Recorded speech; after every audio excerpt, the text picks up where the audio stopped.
Welcome to my channel. I am Simran Sahani. तो all the class 12 students आज पढ़ते हैं क्लास 12 पॉलिटिकल साइंस का chapter the end of bipolarity. तो ये हमारी बुक 1 कंटेम्प्रेरी वर्ल्ड पॉलिटिक्स का चैप्टर है, एंड ऑफ बाइपोलैरिटी। बहुत ज़्यादा इंटरेस्टिंग चैप्टर है। इस चैप्टर में हम पढ़ेंगे कि हमारे वर्ल्ड में ना पावर शेयर कैसे होती थी, ठीक है, किस तरीके से कैसी पावरफुल कंट्रीज थी, अभी भी जो होंगी, सब कुछ बहुत इंटरेस्टिंग वे में इस चैप्टर में हम पढ़ने वाले हैं। अब चैप्टर का नाम है एंड ऑफ बाइपोलैरिटी और ये आपकी बुक का चैप्टर नंबर 2 है।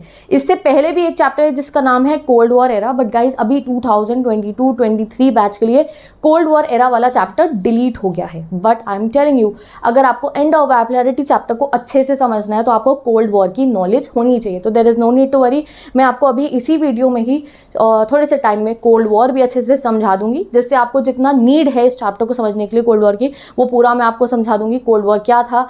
एंड फिर हम इस एंड ऑफ बाइपोलैरिटी चैप्टर को अच्छे से समझ लेंगे। तो there is no need to worry, थोड़ा सा मैं आपको कोल्ड वॉर भी समझा दूंगी जिससे आप ये चैप्टर को अच्छे से समझ पाओ। अब सेकेंडली ये जो एंड ऑफ बाइपोलैरिटी चैप्टर है, इसमें आपके सिलेबस में काफ़ी सारे टॉपिक्स ऐड हुए हैं, ठीक है। तो there is no need to worry, जो जो एडेड टॉपिक्स है वो भी मैं आज आपको इस वीडियो में बहुत अच्छे से जो है समझा दूंगी। सारी चीज़ें आपको क्रिस्टल क्लियर हो जाएगी। तो all my humanities family, let us start the first chapter अभी तो 22-23 बैच के लिए, the end of bipolarity of our political science. तो चलो शुरू करते हैं अपने चैप्टर को। तो चैप्टर का नाम क्या है? End of bipolarity. तो सबसे पहले मैं आपको समझाती हूँ भैया चैप्टर का मीनिंग क्या है, ठीक है। चैप्टर के नाम का मतलब समझते हैं ना, जब चैप्टर पढ़ना है तो एंड मतलब तो सबको पता ही होगा। एंड मतलब क्या होता है? किसी भी चीज़ का एंड हो जाना, डी एंड, खत्म हो जाना, ठीक है। तो यहाँ हम पढ़ेंगे एंड किसका हो रहा है? बाइपोलैरिटी का। अब ये बाइपोलैरिटी क्या चीज़ होती है हमें तो पता ही नहीं भैया बाइपोलैरिटी क्या होती है। तो चलो सबसे पहले समझते हैं बाइपोलैरिटी क्या होती है। इस चैप्टर में बाइपोलैरिटी एंड हो जाएगी, फिर समझेंगे बाइपोलैरिटी एंड एक्चुअली में होती कैसे है। और मीनवाइल जो कोल्ड वॉर से नीडेड है आपको इस चैप्टर में समझने के लिए, जो जो आपको कोल्ड वॉर के बारे में जानना है वो भी मैं आपको समझा दूंगी, ठीक है। तो चलो भैया स्टार्ट करते हैं। सबसे पहले समझो बाइपोलैरिटी क्या होती है। तो भैया अभी हमें शुरू ना वर्ल्ड वॉर 1 से करना पड़ेगा, समझ। अगर आपको बाइपोलैरिटी समझना है ना, ये क्या है बाइपोलैरिटी, तो चलो वर्ल्ड वॉर 1 से शुरू करते हैं। आपको पता है हमारे दुनिया में बहुत सारे वॉर्स हुए हैं, उनमें से एक बहुत बड़ा वॉर हुआ था जिसको हमने बोला वर्ल्ड वॉर 1। वर्ल्ड वॉर 1 चला 1914 से 1918 तक। बहुत ज़्यादा नुकसान हुआ वर्ल्ड वॉर 1 में, ठीक है। ये क्या लिखा मैंने? 1914 से 1918 तक हमारा चला वर्ल्ड वॉर 1, ठीक है। उसके बीच बीच में भी काफ़ी कॉन्फ्रंटेशन होते रहे, काफ़ी सारी कंट्रीज़ के बीच में वॉर हुए, बट गाइज देन फाइनली हमारा वर्ल्ड वॉर 2 भी हो जाता है। अनफॉर्चुनेटली जो है वर्ल्ड वॉर 2 होता है। पहले वर्ल्ड वॉर 1 हुआ, लोगों ने देखा इतना नुकसान हुआ प्रॉपर्टी का, लाइफ का, बट फिर भी अनफॉर्चुनेटली हमारा वर्ल्ड वॉर 2 भी होता है, ठीक है। और वर्ल्ड वॉर 2 में भी बहुत नुकसान हुआ, बहुत ज़्यादा नुकसान हुआ, लाइफ का, प्रॉपर्टी का। इवन जापान के ऊपर जो है वो न्यूक्लियर बॉम्ब भी फेंक दिए गए थे इस वर्ल्ड वॉर 2 के दौरान, ठीक है। तो लोगों को समझ में आ गया था, पूरी मतलब कि पूरी दुनिया शॉक में थी दैट देखो ये हमारे वॉर्स हम जो है क्या कर रहे हैं, ठीक है। तो वर्ल्ड वॉर 1 हुआ एंड देन वर्ल्ड वॉर 2 हुआ। और वर्ल्ड वॉर 2 के बाद हमारी दुनिया में क्या आता है? ये कोल्ड वॉर, जो आपका चैप्टर डिलीट हो गया ना, वो आया था हमारी दुनिया में कब? वर्ल्ड वॉर 2 के बाद। तो ये कोल्ड वॉर क्या है ये अभी मैं आपको शॉर्ट में समझा दूंगी, फिर एंड ऑफ बाइपोलैरिटी चैप्टर को पूरा पढ़ेंगे। तो भैया वर्ल्ड वॉर 1 हुआ और वर्ल्ड वॉर 2 हुआ। अब वर्ल्ड वॉर 2 में देखो क्या था, 2 दुश्मन आमने सामने की लड़ाई हुई थी। बट जैसे अभी लड़ाई की होती है, एक दुश्मन, 2 दुश्मन, बट यहाँ पे क्या था? ग्रुप ऑफ दुश्मन थे, 2 ग्रुप ऑफ दुश्मन थे वर्ल्ड वॉर 2 में। वर्ल्ड वॉर 2 समझते हैं पहले। तो वर्ल्ड वॉर 2 में 2 टाइप के दुश्मन थे। एक थी अलाइड फोर्सेस कहते थे इनको, अलाइज लिखा है टेबल से समझ सकते हो, और दूसरी थी एक्सेस पावर। काफ़ी बच्चों को ये पता भी होगा, हम पढ़ के आए हैं 6, 7, 8, 9, 10 तक हमने ये सब पढ़ा है। तो वर्ल्ड वॉर 2 के दौरान 2 फोर्सेस थी, आपस में ये आमने सामने की लड़ाई हुई थी। अलाइज फोर्सेस में कौन था? USA, Britain, France. ये तीनों कंट्रीज़ के बारे में पता है ना? बताओ कमेंट सेक्शन में।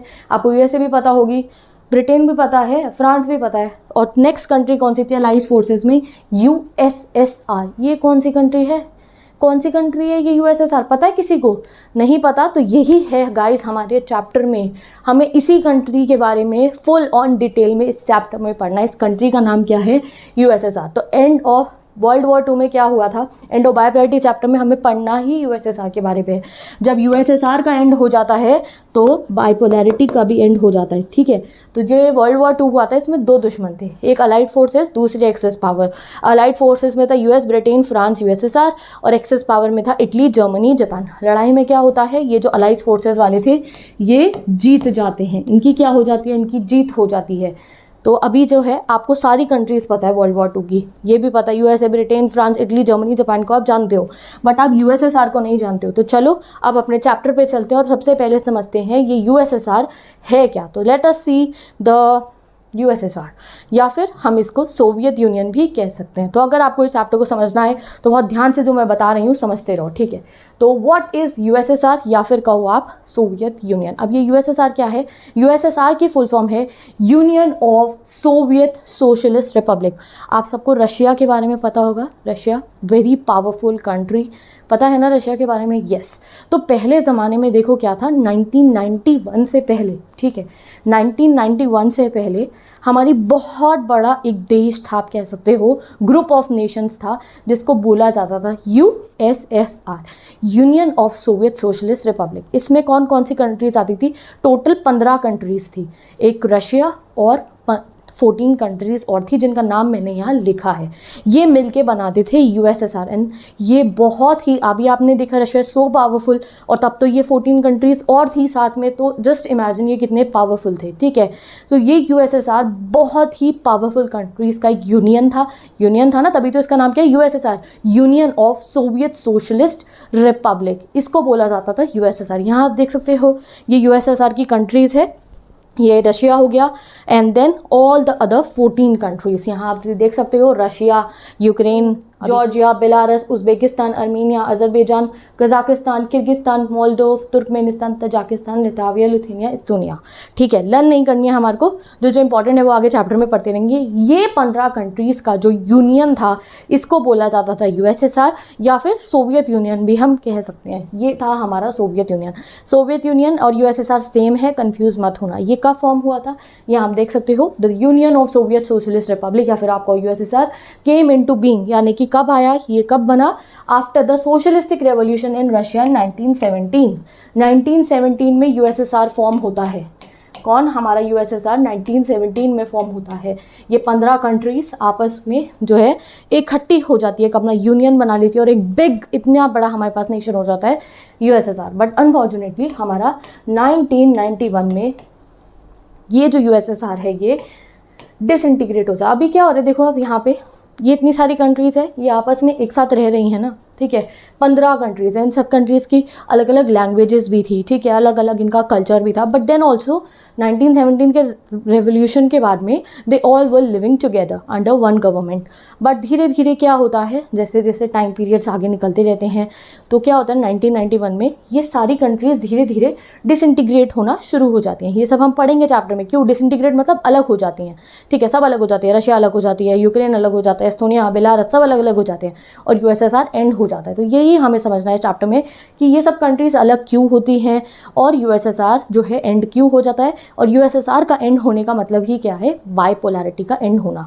तो अभी यूएसएसआर समझ गए ना सारे मेरे भाई बहन। तो चलो चलते हैं अभी अपने वर्ल्ड वॉर 2 पे। अब आपको यूएसएसआर समझ में आ गया, कौन सी कंट्री, रशिया और 14 और कंट्रीज थी। इतना पावरफुल यूनियन था एक, जिसका नाम था यूएसएसआर, ये देश था। तो चलो भैया अब चलते हैं अपने फिर से वर्ल्ड वॉर 2 पे और आगे के चैप्टर को कंटिन्यू करते हैं।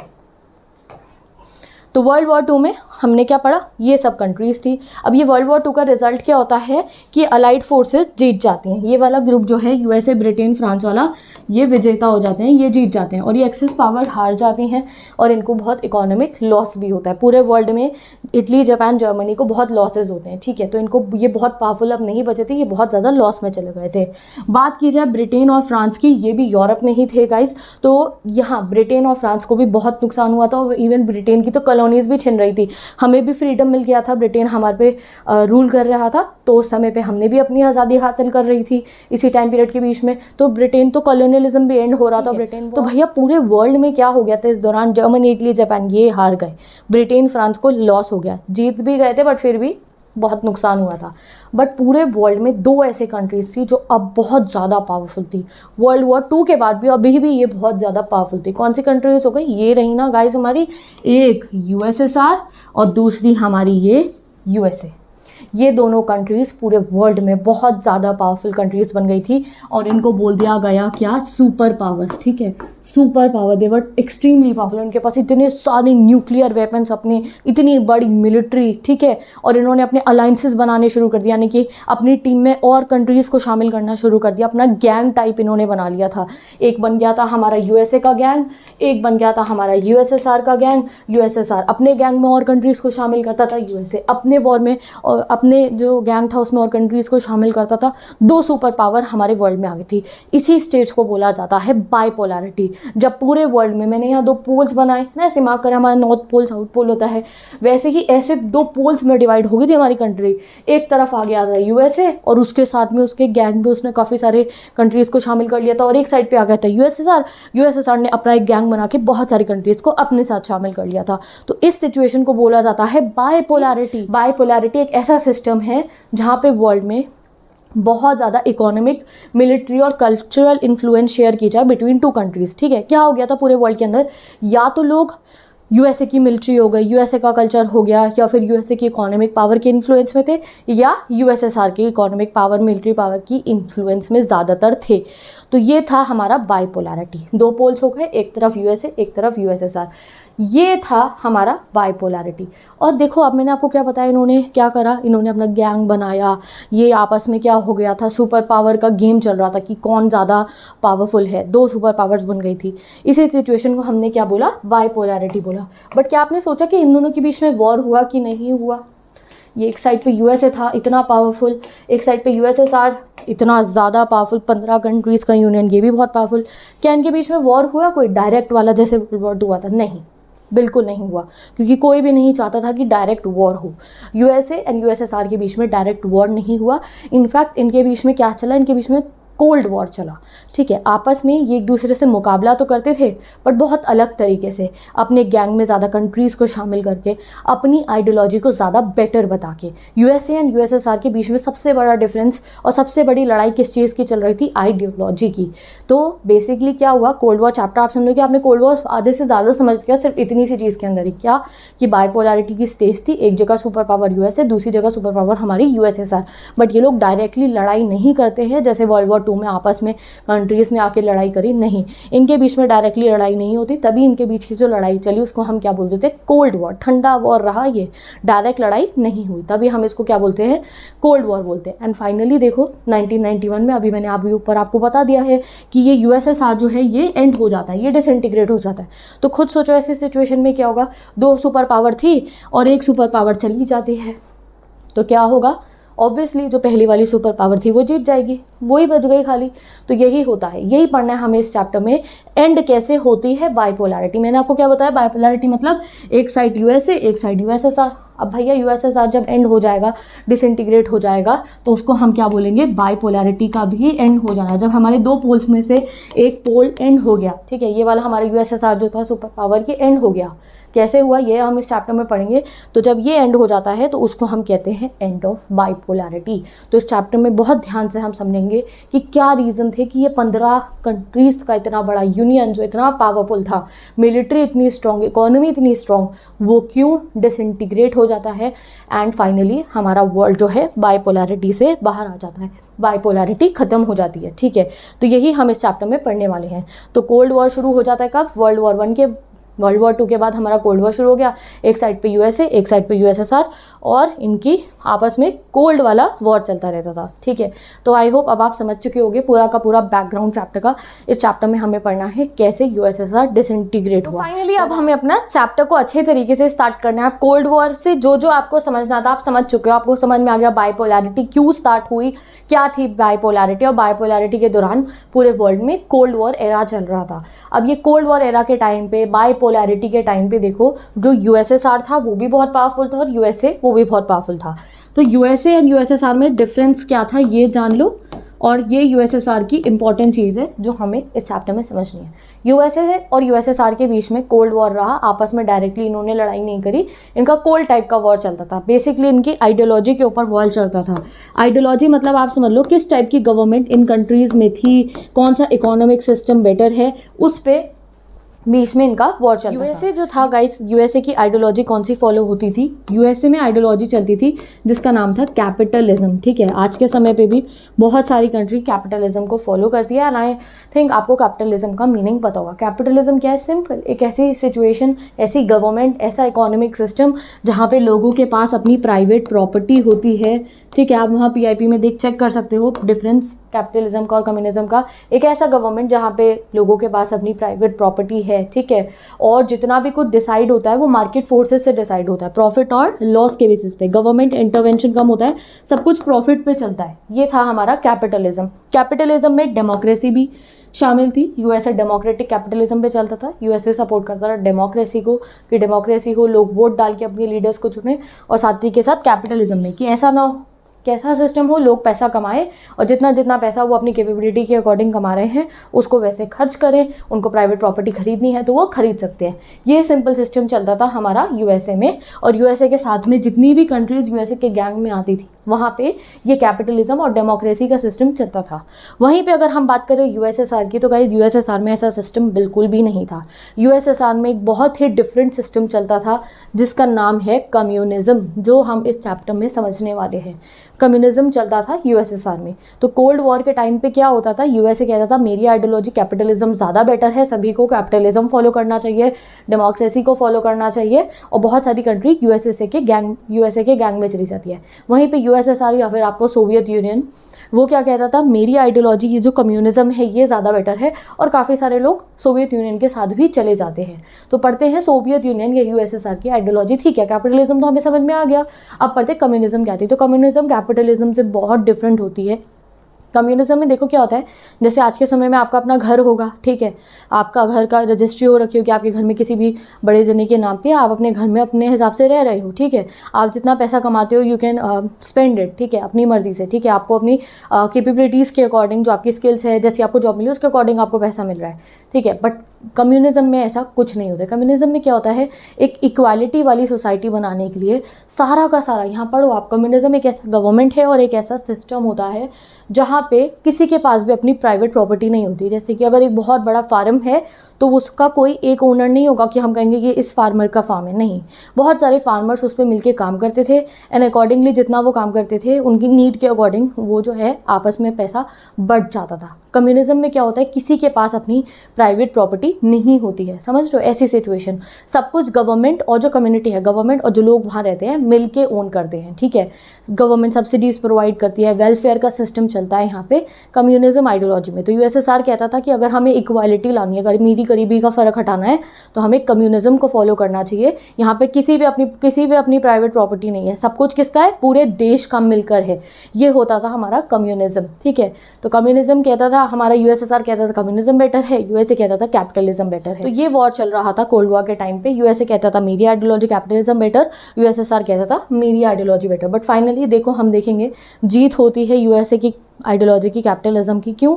क्योंकि अभी इस चैप्टर के थ्रू ही हम पढ़ने वाले कैसे यूएसएसआर में से भी कम्युनिज्म एंड हो जाता है और यूएसएसआर डिसइंटीग्रेट हो जाता है। तो लेट अस सी, कम्युनिज्म समझ गए ना। अब चलते हैं अपने चैप्टर आते हैं हम अपने चैप्टर पे, चैप्टर के इंट्रोडक्शन पे according to our book Berlin Wall. आपने देखा होगा जैसे आप इंडो बैकलाइटी चैप्टर ओपन करते हो एक बर्लिन वॉल बना रखी है, ओवरव्यू दे रखा है चैप्टर में। तो सबसे पहले उसे समझते हैं, ठीक है। तो बर्लिन वॉल का केस से आप समझ सकते हो कि कैसा पूरा वर्ल्ड में इन दोनों सुपर पावर का इन्फ्लुएंस था कि कुछ लोग या तो यूएसएसआर की तरफ जा रहे थे और कुछ कंट्रीज या तो यूएसए की तरफ जा रही थी। इतना ज़्यादा इनका इन्फ्लुएंस हो चुका था पूरे वर्ल्ड में, ठीक है। और कैसे जो है सुपर पावर हमारी एक यूएसएसआर डिसइंटीग्रेट हो जाती है, उसका ग्लिम्स आपको यहीं से मिलना। ग्लिम्स मतलब वो शुरुआत आप यहीं से देख लोगे, कैसे शुरू हो जाता है यूएसएसआर का बिखरना। इतना बड़ा देश, 15 कंट्रीज को मिलाकर एक देश जो बना हुआ था, उस जो वो बिखरना शुरू होता है वो अभी हम इस फर्स्ट टॉपिक से ही समझ लेंगे। क्या टॉपिक है ये? Fall of Berlin wall. अब ये बर्लिन का है, अरे वो मनी हाइस्ट वाला बर्लिन नहीं, ठीक है। वो जो मनी हाइस्ट वाला बर्लिन था ना, वो प्रोफेसर का भाई, उसने जर्मनी की एक सिटी बर्लिन, उसी पे अपना नाम रखा था, ठीक है। जर्मनी की एक सिटी है बर्लिन, उसी पे बर्लिन ने अपना नाम रखा था। तो ये बर्लिन है, एक सिटी है, कहाँ पे है? जर्मनी में है। अब देखो ये कोल्ड वॉर का इतना इन्फ्लुएंस था, ये आइडियोलॉजीज का इतना इन्फ्लुएंस था पूरे के पूरे एरियाज़ में, बहुत सारी कंट्रीज़ में, कि देखो बर्लिन में, जर्मनी के बर्लिन में तो क्या हुआ कि ये पूरा का पूरा बर्लिन जो था ना, ये बीच में से दीवार डाल के ना क्या कर दिया गया था, डिवाइड कर दिया गया था। क्यों डिवाइड कर दिया गया था, ये जो ईस्ट बर्लिन था, ईस्ट बर्लिन, ठीक है, वहाँ पे ईस्ट बर्लिन के लोगों ने क्या करना शुरू कर दिया, ये सोवियत यूनियन का साथ देने लगे और इन्होंने अपने यहाँ पे कम्युनिज्म फॉलो करना शुरू कर दिया, कम्युनिज्म वाली आइडियोलॉजी।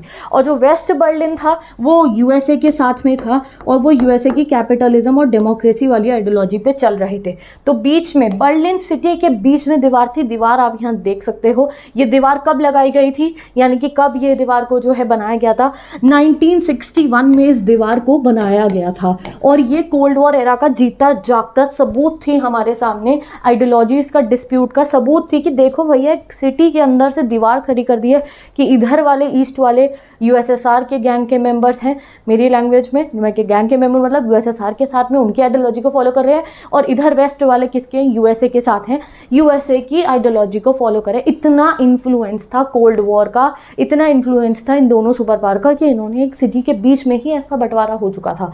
ये बंटवारा हो गया था 1961 में, बर्लिन में ये दीवार जो है वो डल गई थी। अब ये दीवार कितनी लॉन्ग है, 150 किलोमीटर्स लॉन्ग ये दीवार है। हो सकता है आपको 1 मार्कर्स में आ जाए, तो सब ध्यान रखना, पूरे चैप्टर में मैं तुम्हें एक एक 1 मार्कर बताती रहूंगी, ध्यान से सुनते रहना, सारे तुम्हारे पेपर में तुम्हें दिखाई दे जाएंगे, ठीक है। ये वॉल जो थी 28 सालों तक रहती है, इंपॉर्टेंट है, 28 सालों तक ये दीवार रहती है। और 28 साल बाद कौन सी डेट को, बहुत फिनोमिनल डेट है, याद रखनी है आपको एग्जाम के लिए, 9 नवंबर 1989 को, 9 नवंबर 1989 को इस दीवार को ये लोग तोड़ देते हैं। कौन, बर्लिन के लोग इस दीवार को तोड़ देते हैं, ईस्ट बर्लिन वाले लोग इस दीवार को तोड़ देते हैं और वो सोवियत यूनियन का साथ छोड़ देते हैं। ये देखो आप, ये दीवार तोड़ रहे हैं सब लोग मिलकर। अभी आगे वाली स्लाइड पे मैंने फोटो भी लगाई है, यहाँ पे ये देखो आप, लोग मिलकर इस दीवार को तोड़ रहे हैं। ये देख रहे हो, वो दीवार में एक होल बना रहे हैं। इस पूरी दीवार को लोगों ने मिलकर तोड़ दिया, क्योंकि अब जो है ईस्ट बर्लिन के लोग वो सोवियत यूनियन के साथ नहीं रहना चाहते थे, वो कम्युनिज्म को फॉलो नहीं करना चाहते थे। तो समझ जाओ अभी से जीत किसकी दिखाई पड़ी, अभी यूएसए की जीत दिखाई पड़ गई ना, यूएसएसआर की हार हो गई ना बर्लिन के अंदर। तो क्योंकि ईस्ट बर्लिन के लोगों को समझ में आ गया नहीं, यूएसए की आइडियोलॉजी ज़्यादा बेटर है, और उन्होंने वो दीवार तोड़ दी बर्लिन की। तो ये शुरुआत हुई थी कि बर्लिन की दीवार से टूटने से 1989 से ये यूएसएसआर के डिसइंटीग्रेशन की शुरुआत हुई थी। धीरे धीरे और बहुत इवेंट्स होते रहते हैं जो हम इस चैप्टर में पढ़ने वाले हैं, ठीक है। तो ये तो बस शुरुआत थी बर्लिन के वॉर के टूटने की। आगे वन आफ्टर अनदर बहुत सारे इवेंट्स होते हैं। यहाँ देखो गिवन है आपको 8 और कंट्रीज़ अपने ऐसा तरीके से सोवियत यूनियन का साथ छोड़ देते हैं, और धीरे धीरे और कुछ हम चैप्टर में पूरा पढ़ेंगे क्या होते हैं रीज़न कि ये यूएसएसआर इतना बड़ा सोवियत यूनियन देश जो है, एक सुपर पावर जो है वो खत्म हो जाता है, वो टूट जाता है। ये हम पढ़ेंगे इस चैप्टर में। तो बर्लिन वॉल समझ गए। चलो भैया अब अगले नेक्स्ट टॉपिक पे आते हैं। ओवरव्यू भी आपको समझ में आ गया। तो इस चैप्टर में हम यही पढ़ेंगे कि आगे ऐसा क्या क्या हुआ कि फाइनली आज के समय पे हमें यूएसएसआर देश नहीं है, देयर आर सो मेनी अलग अलग 15 कंट्रीज जिनका यहाँ नाम लिखा है। रशिया आज के समय पे एक कंट्री है, यूक्रेन भी है, जॉर्जिया भी है, बेलारस भी, उज्बेकिस्तान भी, आर्मीनिया भी, अजरबैजान, ये सब अलग अलग कंट्री है। अब ये यूएसएसआर का पार्ट नहीं है। तो ऐसा क्या हुआ कि ये इतने डिसइंटीग्रेट हुआ, ऐसा क्या हुआ कि बर्लिन के लोगों ने दीवार तोड़ दी थी, वो सब हम इस चैप्टर में पढ़ने वाले हैं, ठीक है। तो let us start this chapter once again. तो आई नो थोड़ा सा हमें कोल्ड वॉर को पढ़ने में हमारा टाइम लगा इस चैप्टर को समझने के लिए, बट गाइस ये बहुत इंपॉर्टेंट है आपके लिए। हो सकता है कोई बच्चा क्यूएट के लिए बाद में पढ़ा हो कोल्ड वॉर, और अभी आपको एंडोबैक्टीरियाइटिस में, तो कोल्ड वॉर की नॉलेज होना बहुत ज़रूरी है। इसलिए मैंने आपको इस वीडियो में पूरा कोल्ड वॉर समझा दिया है, जितना आपको एंडोबैक्टीरियाइटिस समझने के लिए नीड है। और बाकी एक बार आपकी ड्यूटी है मेरे हर भाई बहन की, कोल्ड वॉर एरा की 1 घंटे से की ही वीडियो है, अपने क्यूएट की प्रिपरेशन के लिए उस वीडियो को ज़रूर देख लेना, ठीक है। तो चलो भैया स्टार्ट करते हैं हम अपने चैप्टर को आगे। अब हमें समझना है ये सोवियत यूनियन था कैसा, ठीक है।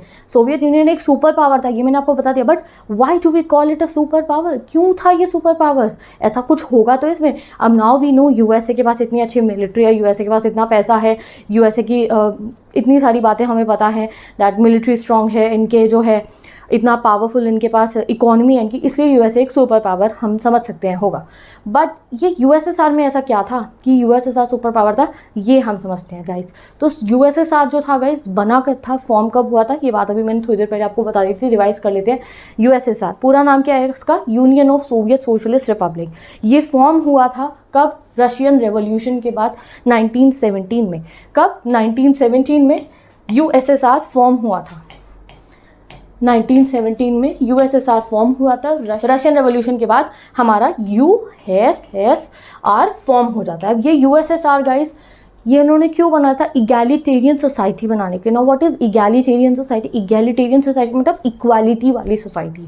इन्होंने क्यों इतना बड़ा अटेम्प्ट करा पूरी हिस्ट्री में कि भाई प्राइवेट प्रॉपर्टी हटी जाएगी, किसी पे अपनी प्राइवेट प्रॉपर्टी नहीं होगी। ये अटेम्प्ट इन्होंने इसलिए करा था क्योंकि ये चाहते थे सोसाइटी में क्या है, सोसाइटी में एक इक्वालिटी आए। क्योंकि अमीर लोग जो कुछ पैसा आता है वो अपना घर खरीदते हैं, एसेट्स खरीदते हैं, प्रॉपर्टी खरीदते हैं, फिर उनको और पैसा आता है, वो अमीर अमीर अमीर होते रहते हैं और गरीब लोगों को अपॉर्चुनिटीज़ मिलती नहीं है। तो इनकी ये सोच थी कि अगर हम इगैलिटेरियन सोसाइटी बनाना चाहते हैं तो हमें प्राइवेट ओनरशिप हटानी होगी। इसलिए इन्होंने ये अटेम्प्ट करा था। किसने? पूरे के पूरे यूएसएसआर ने। ये बिगेस्ट अटेम्प्ट था हिस्ट्री में कि एक इक्वालिटी बेस्ड सोसाइटी के लिए बनाने के लिए क्या किया गया, पूरे के पूरे कंट्री के अंदर से क्या हटा दी गई? Private ownership. ठीक है, अब नेक्स्ट इस कंट्री के अंदर, जैसे अब हम कैसी कंट्रीज़ में रहते थे?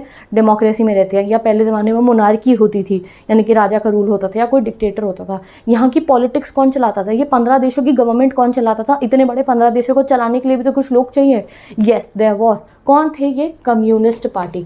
अब ये 15 की 15 कंट्रीज़ पे रूल कौन करता था? कौन रूल करता था? कम्युनिस्ट पार्टी रूल करती थी। कम्युनिस्ट पार्टी, एक ही पार्टी पूरे के पूरे 15 कंट्रीज़ में रूल करती थी। ठीक है, जो इकोनॉमी है वो भी कम्युनिस्ट पार्टी जो है देखती थी, कोई लॉस बनने वो भी कम्युनिस्ट पार्टी के लीडर्स देखते थे। एक ही पार्टी थी, कोई और पार्टी बन ही नहीं सकती थी। यानी कि यहाँ पे डेमोक्रेसी बिल्कुल भी नहीं थी। डेमोक्रेसी बिल्कुल भी नहीं थी, सिर्फ कम्युनिस्ट पार्टी थी। कम्युनिस्ट पार्टी के लीडर्स ही सब डिसाइड करते थे क्या होगा कंट्री में, क्या लॉस बनेंगे, वॉर पे जाना है या नहीं जाना, न्यूक्लियर वेपन बनाने हैं या नहीं बनाने, सारी डिसीजन कम्युनिस्ट पार्टी लेती थी। कोई अपनी आवाज़ नहीं उठा सकता था कम्युनिस्ट पार्टी के खिलाफ, ना ही कोई और पार्टी बन सकती थी। कोई और पार्टी बनना अलाउड भी नहीं था। ये तो हुई यूएसएसआर की बात। ठीक है, 15 कंट्रीज़ का जो यूनियन था यूएसएसआर, यहाँ तो कम्युनिस्ट पार्टी रूल कर ही रही थी। इवन मैंने आपको गाइस अभी समझाया था, क्या देखो अभी आप कोल्ड वॉर एरा ना, एक बार आपको बता रही हूँ, क्यूएट की प्रिपरेशन के लिए भी कोल्ड वॉर आपके लिए पढ़ना ज़रूरी है। तो डेफिनेटली एक बार कोल्ड वॉर एरा की वीडियो देख लेना, मैंने बहुत अच्छे से कोल्ड वॉर एरा पढ़ा रखा है। आपको क्यूएट के लिए कोल्ड वॉर एरा पढ़ना भी ज़रूरी है। बट आई थॉट कि अगर आप में से कुछ बच्चों ने अभी तक नहीं पढ़ा and you are starting end of bipolarity, तो तुम्हें ऐसा ना लगे कि अरे यार मुझे समझ में नहीं आ रहा। तो मैंने आपको कोल्ड वॉर पूरा समझा दिया है स्टार्टिंग का, जितना आपको नीड है समझने के लिए इस चैप्टर के लिए।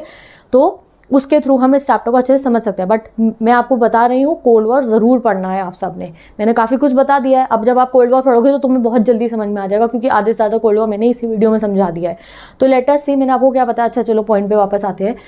क्या बताया मैंने आपको कि भैया कोल्ड वॉर में क्या हुआ था, गैंग में बार बार बोल रही थी, एक यूएसए का गैंग बन गया था, एक यूएसएसआर का गैंग बन गया था। तो वो गैंग वाली बात ये 3 छोटे छोटे बॉक्सेस में यहाँ पूरी की पूरी आपको बता रखी है। ये पूरी आपके एनसीईआरटी की लाइंस है जो मैं आपको समझा रही हूँ। अब डायरेक्टली आप पढ़ोगे तो कन्फ्यूज हो सकते हो, बट अब नहीं होगी क्योंकि मैं आपको कोल्ड वॉर भी समझा चुकी हूँ। तो कोल्ड वॉर के टाइम पे ना गैंग्स बन गए थे। मैंने आपको कहा एक यूएसए का गैंग था और एक यूएसएसआर का गैंग था। यूएसए का गैंग का नाम भी था पता है आपको, और यूएसएसआर के गैंग का भी नाम था, और गैंग के अलग अलग मेंबर्स भी थे। तो यूएसए का जो गैंग था उसका नाम था नेटो। ठीक है, हो सकता है काफ़ी बच्चों को पता भी हो, कोल्ड वॉर थोड़ा सा सबने पढ़ लिया हो। यूएसए के गैंग का नाम था नेटो। और पता है सबसे ज़्यादा मेंबर यूएसए के गैंग में कहाँ के थे? वेस्ट यूरोप की कंट्रीज थी। ठीक है, वेस्ट यूरोप की। ठीक है, और यहीं पे यूएसएसआर जो था हमारा, इसमें सोवियत यूनियन में, इसके गैंग का नाम क्या था? इसके गैंग को हम सोशलिस्टिक ब्लॉक भी कह देते थे, या फिर इसके गैंग को वॉर्सो कहते थे। वॉर्सो, ये वॉर्सो पैक्ट साइन हुआ था, एक पूरा का पूरा एग्रीमेंट वॉर्सो पैक्ट साइन हुआ, और उसके बाद यूएसएसआर का सोशलिस्टिक ब्लॉक बन गया था। ठीक है, और इसमें कौन सी कंट्रीज थी सबसे ज़्यादा? ईस्ट यूरोप की कंट्रीज थी, ईस्ट यूरोप की। वहाँ बर्लिन में भी तो देखा हमने, ईस्ट बर्लिन आ गया था यूएसएसआर की साइड, वेस्ट बर्लिन आ गया था हमारा यूएसए की साइड। ये सिस्टम चल रहा था पूरे के पूरे वर्ल्ड में। यही बात आपको इन 3 लाइन्स में बता रखी है कि सेकेंड वर्ल्ड वॉर के बाद ईस्ट यूरोप की बहुत सारी कंट्रीज यूएसएसआर के साइड हो गई थी, यानी कि यूएसएसआर के कम्युनिज्म वाली आइडियोलॉजी को फॉलो करना शुरू कर देती है। और जो जो कंट्रीज यूएसएसआर के साथ मिलकर यूएसएसआर वाली आइडियोलॉजी को फॉलो कर रही थी, हमने उनको बोला कि ये यूएसएसआर के गैंग की मेंबर हैं, और पूरे के पूरे उनके गैंग को बोला जाता था सोशलिस्टिक ब्लॉक। तो यहाँ देख लो, दिस ग्रुप ऑफ कंट्रीज। अब गैंग तो मैं हम आप लोगों को समझाने के लिए बोली हूँ, गैंग नहीं लिखना है, ग्रुप लिखेंगे हम। दीज ग्रुप ऑफ कंट्रीज जो सब यूएसएसआर के अकॉर्डिंग चल रही थी वर्ल्ड वॉर 2 के बाद से, उनको हम क्या कह देते थे? Socialistic block. ठीक है, इन सब ने वॉर्सो पैक्ट, एक पूरा का पूरा इनका पैक्ट बन रखा था, वॉर्सो पैक्ट, जो एक मिलिट्री अलायंस था जो इन सबको एक साथ रखता था। अब हम कैसे मान ले कि तुम सब यूएसएसआर के साइड हो? तो इन सब ने एक एग्रीमेंट साइन कर रखा था, उसका नाम था वॉर्सो पैक्ट, और उसके बाद ये फाइनली एक टैग इनको मिल जाता था कि ये सोशलिस्टिक ब्लॉक के हैं, ये यूएसएसआर की साइड है। वैसे ही बहुत सारे कंट्रीज यूएसए के साथ में थी, तो उन्होंने भी एक एग्रीमेंट साइन करा था, और उसके बाद वो लोग भी यूएसए के गैंग यानी कि नेटो का मेंबर बन गई थी। तो यही बात यहाँ बता रखी है। तो गाइज अभी मैं आपको पढ़ाती हूँ नेक्स्ट चीज़ हमारी कि देखो ये जो यूएसएसआर है ना, सिस्टम बहुत अच्छा था यहाँ का। आप ये मत सोचो प्राइवेट प्रॉपर्टी ओन अगर नहीं थी तो क्या कुछ फ़ायदे नहीं होते थे सिटीजन्स को, नहीं, इकोनॉमिक सिस्टम काफ़ी अच्छा था यूएसएसआर का। बट येस, इकोनॉमी तो थी अच्छी, बट फ्रीडम नहीं था। इस चैप्टर में हम फ्रीडम का मीनिंग जानेंगे कि गाइस हमारे लिए दुनिया में पैसा ही सब कुछ नहीं होता है। जो फ्रीडम होता है कि आप अपने मन की बात बोल पाओ, आप अपनी विश के अकॉर्डिंग जो आप चाहते हो वो जाए। हमारी कंट्री में वी आर हैविंग डेमोक्रेसी। अगर हमें अपने लीडर्स का कुछ काम पसंद ना है तो वी हैव अ चांस कि हम नेक्स्ट टाइम उन लीडर्स को वोट ना डाल के दूसरे लीडर्स अपने लिए चुन सकते हैं। बट यहाँ यूएसएसआर में लोगों के पास ये अपॉर्चुनिटी नहीं थी, ना ही वो अपने लीडर्स के खिलाफ कुछ बोल सकते थे, उन पर फ्रीडम नहीं थी। और यही एक रीज़न था यूएसएसआर के एंड होने का, वन ऑफ द रीजन्स थी। ठीक है, तो चलो पहले यूएसएसआर की सारी बेटर चीज़ें भी देखते हैं कि सोवियत यूनियन या फिर यूएसएसआर की इकोनॉमी बहुत स्ट्रांग थी। तो what was the Soviet system, अगर एग्जाम में क्वेश्चन आता है तो आपको 3 फॉर्म में आंसर करना है। पहला हम सोवियत यूनियन की इकोनॉमी पढ़ेंगे, फिर पॉलिटिक्स पढ़ेंगे और फिर मिलिट्री पढ़ेंगे। तो इकोनॉमी गाइस सोवियत यूनियन की बहुत स्ट्रांग थी। यहाँ आप देख सकते हो सोवियत यूनियन की इकोनॉमी बहुत ज़्यादा डेवलप थी, सिर्फ यूएसए जितनी डेवलप नहीं थी। बाकी जो है एक्सेप्ट यूएसए, पूरे वर्ल्ड में सोवियत यूनियन की जो इकोनॉमी थी वो बहुत स्ट्रांग थी। इनका कॉम्प्लेक्स कम्युनिकेशन नेटवर्क्स थे इनके पास, यानी कि ये पूरी 15 की 15 कंट्रीज़ में कम्युनिकेशन सिस्टम बहुत अच्छा था। और साथ ही के साथ में इन पे एनर्जी रिसोर्सेज बहुत है। अभी आपको पता है रशिया पे और ये सब इन कंट्रीज़ में तेल कितना है, नेचुरल गैस कितना है, इन पे बहुत सारी resources, iron, steel, machinery production सब कुछ होता था इन कंट्रीज़ के अंदर। इनकी इकोनॉमी बहुत ज़्यादा स्ट्रॉन्ग थी, और इवन इतना ज़्यादा स्ट्रॉन्ग थी ये कंट्रीज़ कि इनके जो रिमोट एरियाज़ हैं, जैसे कि दूर के जो गांव जहाँ एक्सेस नहीं हो सकते, अब यहाँ रशिया का तो इतना सारा एरिया आपने देखा कैसे बर्फ़ वाला है, जितने रिमोट एरियाज ही क्यों ना हो जाए सबकी एक्सेस थी। यानी कि वहाँ सड़कें बनी हुई थी, ट्रांसपोर्टेशन थी, कम्युनिकेशन थी, बड़ी बड़ी मशीनरी इंडस्ट्रियाँ लगी हुई थी इस यूएसएसआर में। आपको सोवियत यूनियन में इकोनॉमी इनकी बहुत ज़्यादा स्ट्रॉन्ग थी। एक डोमेस्टिक कंज्यूमर इंडस्ट्री थी। अब ये लोग बाहर से ज़्यादा चीज़ें इंपोर्ट नहीं करते थे, इनकी अपनी डोमेस्टिक कंज्यूमर इंडस्ट्री थी जो ये सब कुछ बनाते थे, सेफ्टी पिन से लेके गाड़ियों तक ये सब कुछ बनाते थे। दो उनकी क्वालिटी वहाँ वेस्टर्न वाले प्रोडक्ट्स को मैच नहीं करती थी, ये बताया गया एनसीईआरटी में। इनकी क्वालिटी उतनी मैच नहीं करती थी यूएसए वालों के सामान की, यानी कि वेस्टर्न वाली कंट्रीज जो गुड्स होते थे, बट फिर भी अपने लिए सब कुछ बनाते थे। देयर वॉज नो अनएम्प्लॉयमेंट, इसीलिए बना था ये। सोशलिस्टिक रेवोल्यूशन हुआ ही इसलिए था। इगैलिटेरियन सोसाइटी यानी कि इक्वालिटी वाली सोसाइटी बनी इसलिए थी कि कुछ अनएम्प्लॉयमेंट ना हो, अमीरी गरीबी ना हो। ये देखो आप यूएसएसआर में अनएम्प्लॉयमेंट थी ही नहीं। क्यों? सबको काम मिलता था, सबको अपनी अपनी वेजेस मिलती रहती थी। जो स्टेट था यानी कि सोवियत यूनियन की जो कम्युनिस्ट पार्टी थी, जो गवर्नमेंट थी, वो minimum standards of living her citizen को इंश्योर करती थी। मिनिमम स्टैंडर्ड लिविंग मतलब रोटी, कपड़ा, मकान, गाइस सबको मिलेगा, गरीबी नहीं होगी। ठीक है, जैसा कैपिटलिस्टिक वर्ल्ड में क्या होता है, कुछ लोग बहुत अमीर होते हैं और कुछ लोग बहुत गरीब हो जाते हैं, वो सिस्टम यहाँ पे नहीं था। जो गवर्नमेंट थी सब्सिडीज़ देती थी, कोई चीज़ महंगी है तो गवर्नमेंट सब्सिडी दे के सस्ती करती थी। और जो बेसिक एजुकेशन है हर बच्चे को मिलेगी, हर बच्चा स्कूल में पढ़ेगा, हर बच्चे को एजुकेशन मिलेगी। चाइल्ड केयर, जो बच्चे बचपन में बच्चों को डॉक्टर की फैसिलिटी चाहिए, हॉस्पिटल की फैसिलिटी चाहिए, बहुत सारी अलग अलग वेलफेयर स्कीम चलती रहती थी सोवियत यूनियन। तो अभी तो लग रहा होगा ना, अरे वाह इतना बढ़िया तो है, सोवियत ना अनएम्प्लॉयमेंट है, एजुकेशन भी मिल रही है, सब्सिडीज़ मिल रही हैं, काफ़ी अच्छा था हमारा। कौन सा? हमारा Soviet union. State ownership was a dominant pattern. State ownership, जितना लैंड हुआ, फैक्ट्री हुई, किसी एक इंसान की नहीं है, पूरे के पूरे कंट्री की है, गवर्नमेंट की होती थी वो। और लोगों के जितना वो काम कर रहे हैं, उनकी स्किल्स, उनकी कैपेबिलिटी, जितना शेयर वो दे रहे हैं उसके अकॉर्डिंग पैसा आपस में बट जाता था। ये चलता था पूरा का पूरा सोवियत यूनियन में। जितने भी एसेट्स थे वो कौन कंट्रोल करता था? पूरा का पूरा सोवियत यूनियन। इतना अच्छा इकोनॉमिक सिस्टम था हमारे सोवियत यूनियन का। अब पढ़ते हैं हम सोवियत यूनियन का पॉलिटिकल सिस्टम कैसा था। तो पॉलिटिकल सिस्टम सिंपल था गाइस, सिर्फ एक ही पॉलिटिकल पार्टी थी जिसका नाम क्या है? हमारा कम्युनिस्ट पार्टी। अब जब एक ही पार्टी रूल करिए तो सोचो कैसी पार्टी होगी, ना कोई उस पार्टी के खिलाफ बोल सकता है, पार्टी अपनी मनमर्जी से 2 डिसीजन लेना चाहे वो ले सकती है।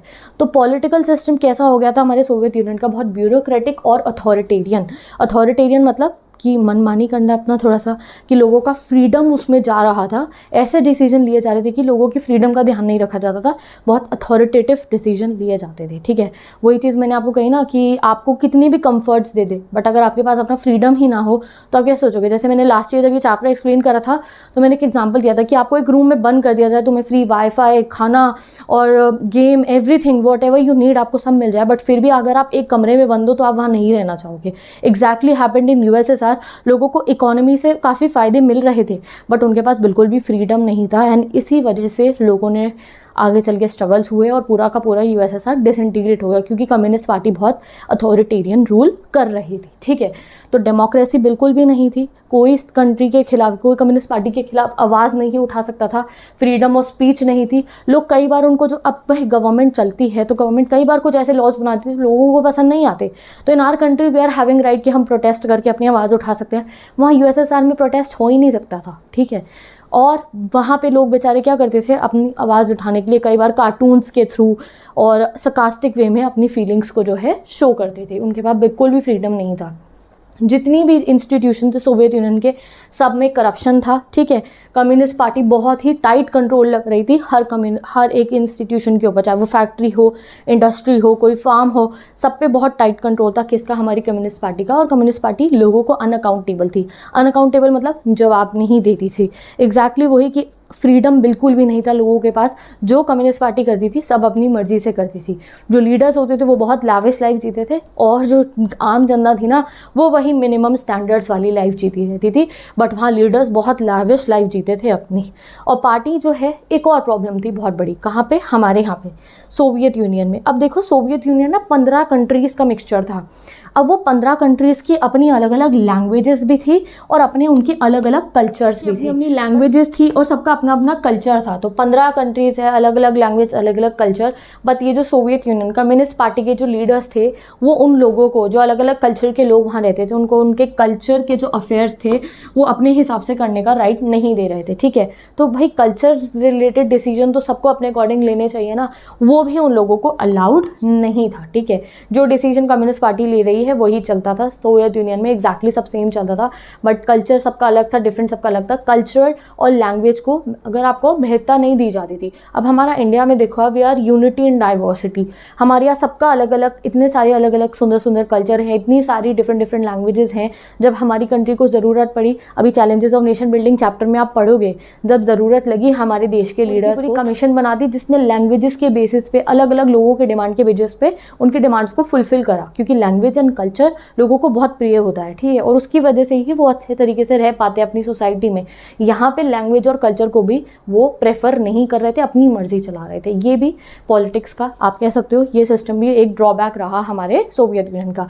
एंड फाइनली ऑन पेपर के ऊपर 15 की 15 कंट्रीज जो थी ये सोवियत यूनियन की, ये इक्वल थी। ऐसा नहीं है कि कोई ज़्यादा स्ट्रांग है, कोई ज़्यादा स्ट्रांग नहीं है, ये सिर्फ पेपर के ऊपर की बात थी। अगर हम ऑफ पेपर बात करें तो जो रशिया था, ठीक है, अगर ऑफ पेपर आप बात करो तो रशिया सब कुछ डोमिनेट करता था। 15 की 15 में से एक कौन? रशिया। बाकी 14 कंट्रीज़ को रशिया बहुत ज़्यादा डोमिनेट करता था। तो ये था पॉलिटिकल सिस्टम हमारे सोवियत यूनियन का। कम्युनिस्ट पार्टी बहुत ज़्यादा अथॉरिटेटिव रूल कर रही थी, डेमोक्रेसी नहीं थी, लोगों के कल्चरल राइट्स नहीं मिल रहे थे उनको अपने कल्चर के अकॉर्डिंग, उनकी लैंग्वेज प्रेफरेंस के अकॉर्डिंग जीने नहीं दिया जाता था। और साथ ही के साथ कम्युनिस्ट पार्टी का बहुत टाइट कंट्रोल था हर एक इंस्टीट्यूशन पे। और रशिया चाहे ऑन पेपर इक्वल थी, बट वैसे रशिया बाकी सब कंट्रीज को डोमिनेट कर रही थी। सो ये था पॉलिटिकल सिस्टम हमारे सोवियत यूनियन का, यानी कि रशिया का। तो अभी इतना आपने क्या समझा, देखो इनके मेरिट्स और डीमेरिट्स में से डिवाइड कर लेते हैं। सोवियत यूनियन का इकोनॉमिक सिस्टम अच्छा था, ये इसका मेरिट था। क्या कि इतनी अच्छी रिसोर्सेज थी, कम्युनिकेशन सिस्टम अच्छा था, अनएम्प्लॉयमेंट बिल्कुल भी नहीं थी, लोगों को मिनिमम स्टैंडर्ड्स ऑफ लिविंग मिल रहे थे। ये सब मेरिट्स हैं, यानी कि ये सब अच्छी बातें थी हमारे सोवियत यूनियन में। वहीं पे सोवियत यूनियन के डीमेरिट्स क्या रहे? ये सारे पॉलिटिकल रीजंस। सोवियत यूनियन के डीमेरिट्स है, लोगों के पास फ्रीडम नहीं है, बहुत ब्यूरोक्रेटिक रूल कर रहा है कम्युनिस्ट पार्टी, लोगों को कल्चरल फ्रीडम भी नहीं मिल रहा और रशिया सब कुछ डोमिनेट कर रहा था। ये उनके डीमेरिट्स थे। बट चलो फिर भी इकोनॉमिक बेनिफिट्स तो सबको मिल रहे थे ना। तो आप इमेजिन करो एक ऐसी सिचुएशन कि आपको एक रूम में बंद कर दिया जाए, फ्री वाईफाई, फ़ोन तुम्हारा, और तुम्हें फेवरेट मूवीज़ आपकी, और साथ में बढ़िया सा खाना पीना, सब कुछ है आपके पास, बस हाँ उस कमरे में बंद रहना है, ऐसी सिचुएशन है। बट फ्रीडम बिल्कुल भी नहीं है, बाहर नहीं जा सकते हो। तो ऐसी सिचुएशन चल रही है हमारी, ठीक है। यानी कि हमारे सोवियत यूनियन में इकोनॉमी तो थी लोगों के पास, बट फ्रीडम नहीं था। बट धीरे धीरे देखो क्या होना शुरू हो जाता है कि ये जो एक बेनिफिट मिल रहा था ना, क्या कि इकोनॉमी बड़ी अच्छी चल रही थी और सारे फायदे मिल रहे थे, minimum standard living and all that मिल रही थी, ये भी छिन्नी लोगों से शुरू हो जाती है। यानी कि मैं अगर आपको बोलूँ कि भैया ये जो अभी रूम में बंद करा था ना, आपको फ्री वाईफाई, फ़ोन और ये सब दिया था, उनमें से धीरे धीरे मैंने आपसे ये सब चीज़ें वापस लेनी शुरू कर दी। तो ऐसी सिचुएशन में क्या होगा, कोई भी ऐसी जगह पे नहीं रहना चाहेगा। तो this exactly happened in the USSR. धीरे धीरे यूएसएसआर जो है वहाँ पे इकोनॉमी भी उनकी जो है फ्लैटर, यानी कि इकोनॉमी भी डगमगानी शुरू कर देती है और इकोनॉमिक प्रॉब्लम्स भी यूएसएसआर में आती है। अब इकोनॉमिक प्रॉब्लम्स क्यों आती है वो समझते हैं। तो देखो गाइस, अभी हमने सोवियत यूनियन का इकोनॉमी और पॉलिटिक्स तो पढ़ लिया, एक बार सोवियत यूनियन की मिलिट्री पे गौर करते हैं। जो सोवियत यूनियन की मिलिट्री थी, आर्मी थी, वो बहुत स्ट्रांग थी, ठीक है। यूएसए और अगर यूएसएसआर की आपस में लड़ाई होती ना आमने सामने की, तो भैया कोई विनर डिसाइड ही नहीं हो सकता था। क्यों? क्योंकि दोनों ही इतने मिलिट्री वाइज स्ट्रांग थे। मिलिट्री की अगर बात करो तो यूएसए का पूरे टक्कर का कंपटीशन था। यूएसएसआर के पास बहुत सारे न्यूक्लियर वेपन थे जैसे यूएसए पे थे। मिलिट्री वाइज दोनों आपस में बिल्कुल इक्वल थे। बट यूएसएसआर लैग बिहाइंड कहाँ कर रहा था? सोवियत यूनियन बोलूँगी मैं, कंफ्यूज मत होना, सोवियत यूनियन बोलूँगी यूएसएसआर की जगह, एक ही बात है। तो सोवियत यूनियन पीछे कहाँ चल रहा था? सोवियत यूनियन पीछे चल रहा था वेस्ट से, किसमें? टेक्नोलॉजी से। यूएसए के लेवल की टेक्नोलॉजी नहीं थी कहाँ पे? सोवियत यूनियन में। यूएसए के लेवल का ट्रांसपोर्टेशन सिस्टम नहीं था अच्छा, बट उनके लेवल का नहीं था। मिलिट्री तो बिल्कुल ऐसी थी, बिल्कुल टक्कर की है, बट उनके लेवल का ट्रांसपोर्टेशन सिस्टम नहीं था, टेक्नोलॉजी नहीं थी। वहाँ पे लोगों के पास फ्रीडम भी था, इकोनॉमी के साथ में फ्रीडम भी था, यहाँ पे लोगों के पास फ्रीडम नहीं था। और धीरे धीरे देखो क्या होता है, लोगों को जो एक बेनिफिट मिल रहा था ना, मिनिमम स्टैंडर्ड्स ऑफ लिविंग और अच्छे तरीके से इकोनॉमी, वो भी धीरे धीरे उनको वापस होना उनसे शुरू हो जाता है। कब होता है ये? लेट 1970s से होता है, 1970s के एंड होने से होता है। क्यों होता है? देखो यहाँ गिवन है, जब सोवियत यूनियन अफगानिस्तान में इन्वेड करता है, सोवियत यूनियन जो है अफगानिस्तान में एंटर करता है। अभी आपका अब की बार का एडेड टॉपिक है अफगानिस्तान वॉर, उसमें हम ये सब पढ़ेंगे आगे चल के। तो अभी तो एंड ऑफ द चैप्टर में बात पढ़ाऊंगी आपको अफगानिस्तान की वॉर के बारे में। तो सोवियत यूनियन अफगानिस्तान में 1979 में एंटर करता है, वॉर में एंटर हो जाता है। और जैसे कोई कंट्री में वॉर छिड़ जाता है तो क्या होता है भैया, थोड़ी थोड़ी वॉर टाइप सिचुएशन में क्या है, इकोनॉमी डगमगाने शुरू कर देती है। बहुत सारे लोग फार्मर्स हो गए, वर्कर्स हो गए, सबको सोल्जर बन के कहाँ जाना पड़ता है? जंग लड़ने जाना पड़ता है। जंग के दौरान भी काफ़ी सारी रिसोर्सेज यूज़ होती हैं। तो यही सब होने लगता है हमारे सोवियत यूनियन में। धीरे धीरे जो इकोनॉमी स्ट्रांग थी हमारे सोवियत यूनियन की, वो इकोनॉमी भी डगमगानी शुरू कर देती है। यहाँ आप देख सकते हो, the Soviet economy was flattering in the 1970s। 1970s में इकोनॉमी डगमगाने लगती है। इवन जो है फूड इम्पोर्ट्स कराने पड़ते सोवियत यूनियन को।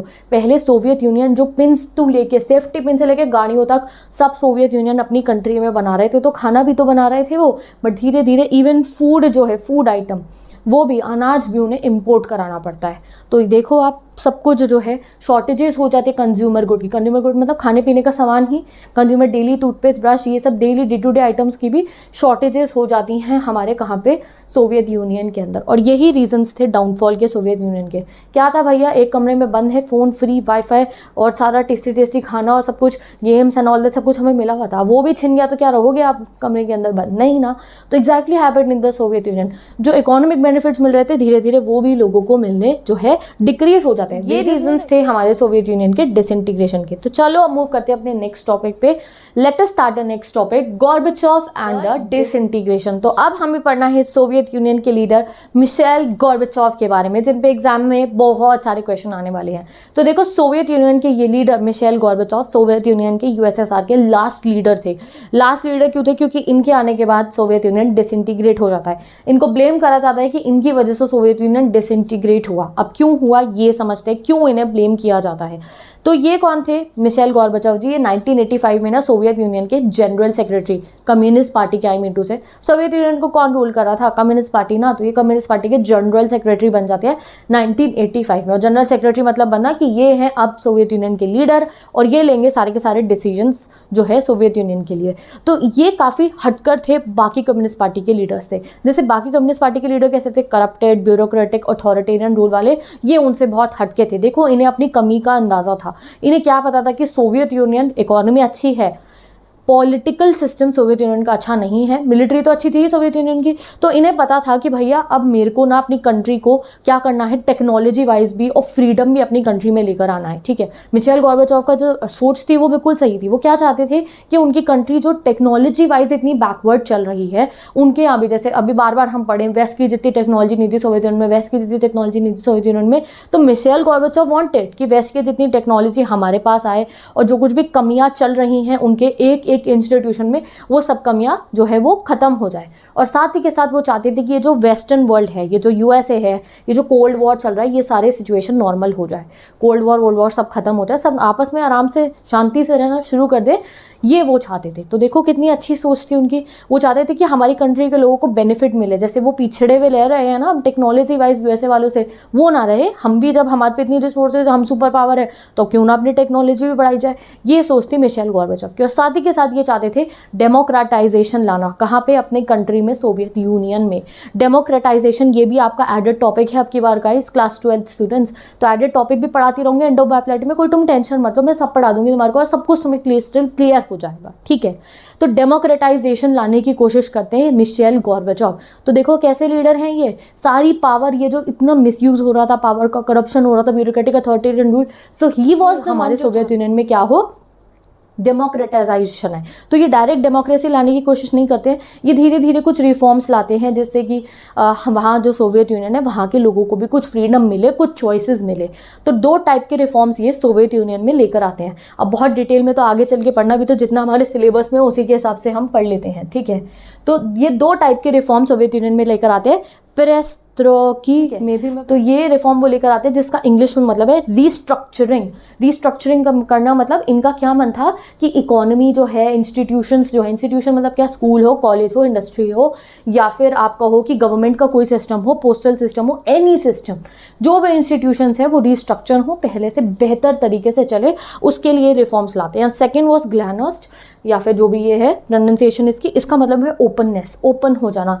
वो चाहते थे कि डेमोक्रेसी जैसे फीचर्स हमारी कंट्री में भी है। जैसे डेमोक्रेसी में क्या है, हमारे पास रिप्रेजेंटेटिव गवर्नमेंट है, हम अपने लीडर्स को खुद चुनते हैं, हमारे पास इतने सारे लीडर्स की चॉइसेस होती है, हमारे को जो है लीडर्स बताते हैं, अकाउंटेबल भी होते हैं, अगर हम कुछ क्वेश्चन करें तो हमारे लीडर्स को हमें आंसर करना पड़ेगा। तो वो चाहते थे धीरे धीरे करके कुछ सोसाइटी के अंदर उनके भी ना ये सब फीचर्स आए। एक फीचर था उनका इसका क्या, उनके ये जो ओपननेस था ना, ओपननेस जो उन्होंने ये वाला रिफॉर्म लगाया, उसका एक फीचर था ये डेमोक्रेटाइजेशन। उसमें उन्होंने क्या करा, मल्टी पार्टी सिस्टम नहीं करा। डेमोक्रेसी में तो क्या होता है, बहुत सारी पार्टीज होती है, बट इन्होंने एक सिस्टम बता देती हूँ आपको जिससे आप समझ पाओ कैसे अलग अलग से रिफॉर्म्स मिशेल गॉर्बाचोव ने करे। उन्होंने अपनी कंट्री में क्या करा कि कम्युनिस्ट पार्टी में ही क्या है, अलग अलग लीडर्स अलग अलग जगहों से इलेक्ट होके आएंगे। काफ़ी तरीके से इन्होंने डेमोक्रेसी लाने की, डेमोक्रेसी जैसे सिस्टम अपनी कंट्री में लाने की कोशिश नहीं करी। ये नहीं चाहते थे कि यूएसएसआर ऐसे डिसइंटीग्रेट हो जाए, 15 की 15 कंट्रीज आपस में अलग हो जाए, यूएसएसआर खत्म हो जाए, वो ये नहीं चाहते थे। वो चाहते थे कि भैया अब हमारा इतना बढ़िया नेशन जब यूएसएसआर है, तो इस यूएसएसआर में मैं थोड़ा सा डेमोक्रेटाइजेशन कर देता हूँ, यानी कि डेमोक्रेसी वाले फीचर्स भी ला देता हूँ, और थोड़ा सा रिस्ट्रक्चर कर देता हूँ, अपनी टेक्नोलॉजी को अबव कर लेता हूँ, अच्छा ले जाता हूँ, तो फिर हम तो बहुत अच्छे से रह पाएंगे।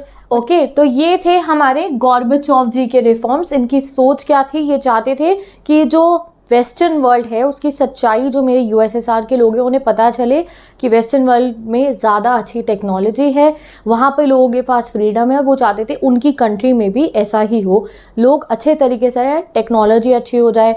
जो बाहर के देश है ना, यानी कि वेस्टर्न वर्ल्ड है, उनके साथ ये आर्म्स रेस, कोल्ड वॉर वगैरह एंड हो जाए, और उनकी कंट्री सोवियत यूनियन में क्या है, इकोनॉमिक एंड पॉलिटिकल रिफॉर्म्स आए। दो टाइप के रिफॉर्म्स वो इनिशिएट भी कर देते हैं अपनी कंट्री में।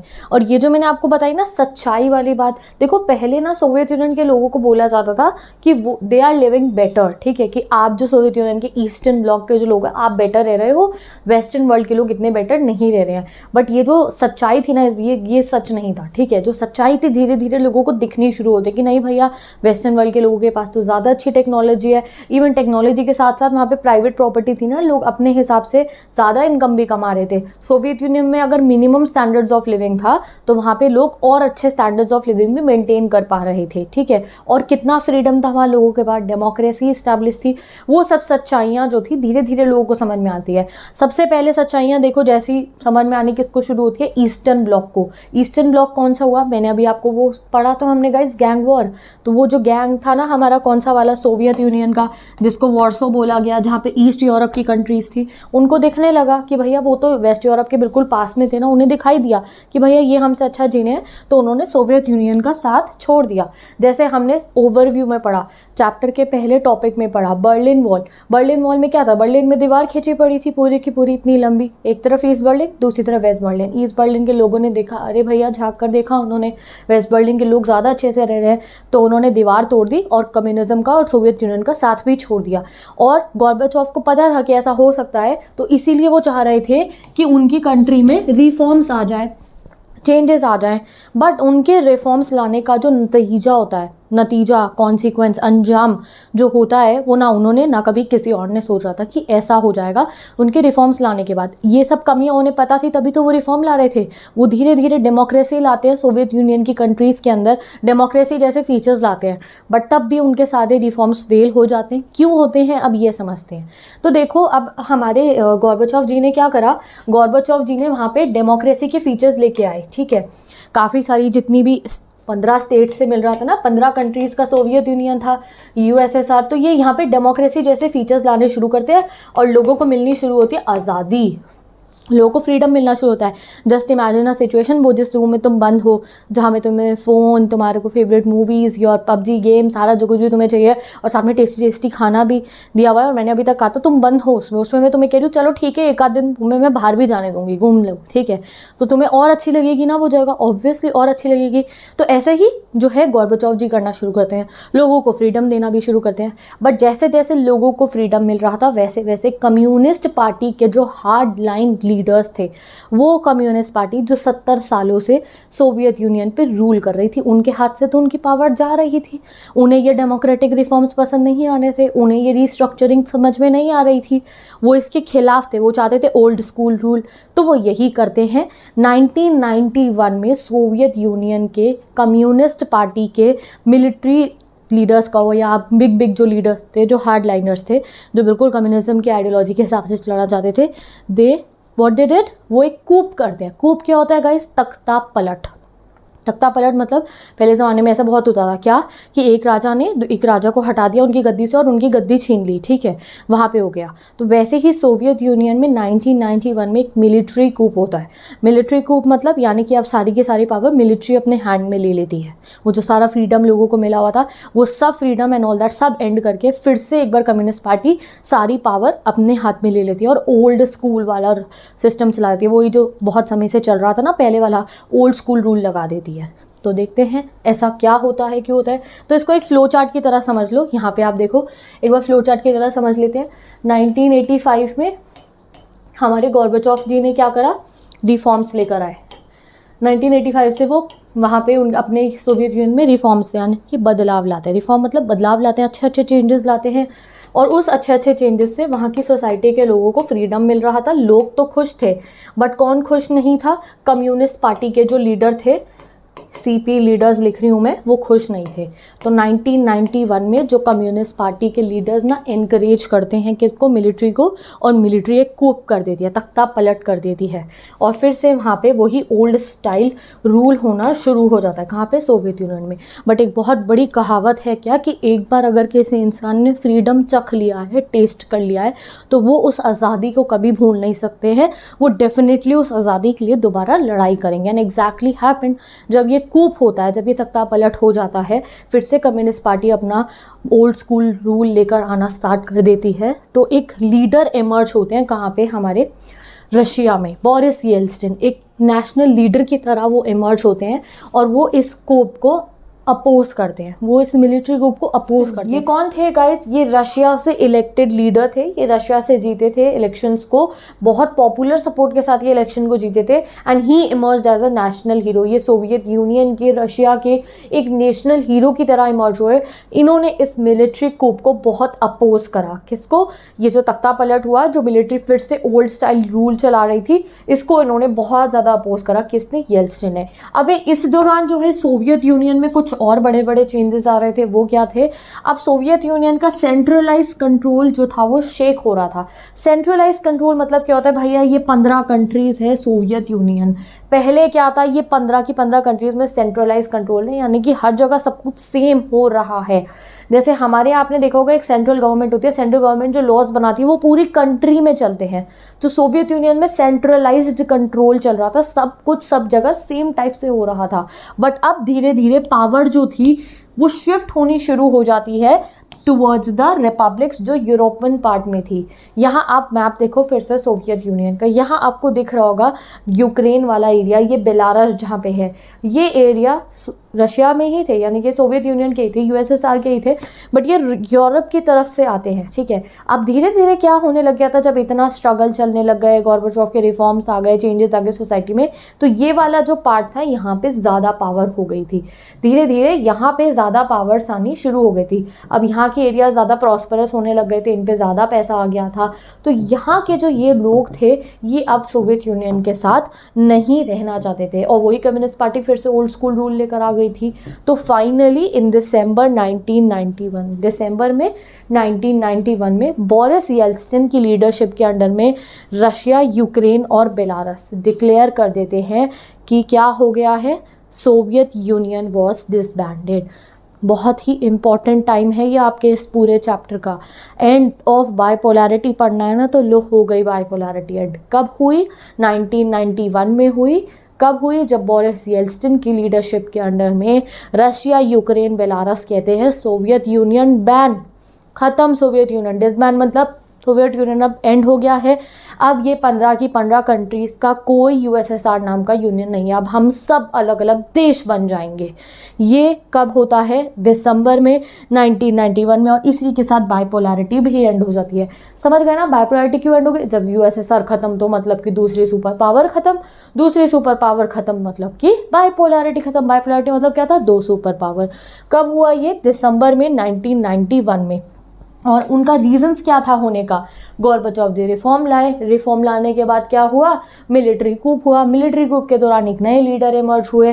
धीरे धीरे सोवियत यूनियन में सेंट्रलाइज कंट्रोल से क्या होने लग गया था? पावर थी वो शिफ्ट हो रही थी किसकी तरफ? धीरे धीरे पावर शिफ्ट हो रही थी हमारे यूरोपियन पार्ट में। यूरोपियन कंट्रीज नहीं कहेंगे हम इनको, जो सोवियत यूनियन की यूरोपियन पार्ट में कंट्री थी, जैसे यूक्रेन, बेलारस, रशिया पे तो थी इतनी सारी पावर। अब इनके मन में आया भैया हमें नहीं रहना सोवियत यूनियन के साथ, इन्होंने कर दिया सोवियत यूनियन को बैन। और सिर्फ सोवियत यूनियन एंड नहीं करते हैं, they declare that the communist party is also ban. Communist party खत्म।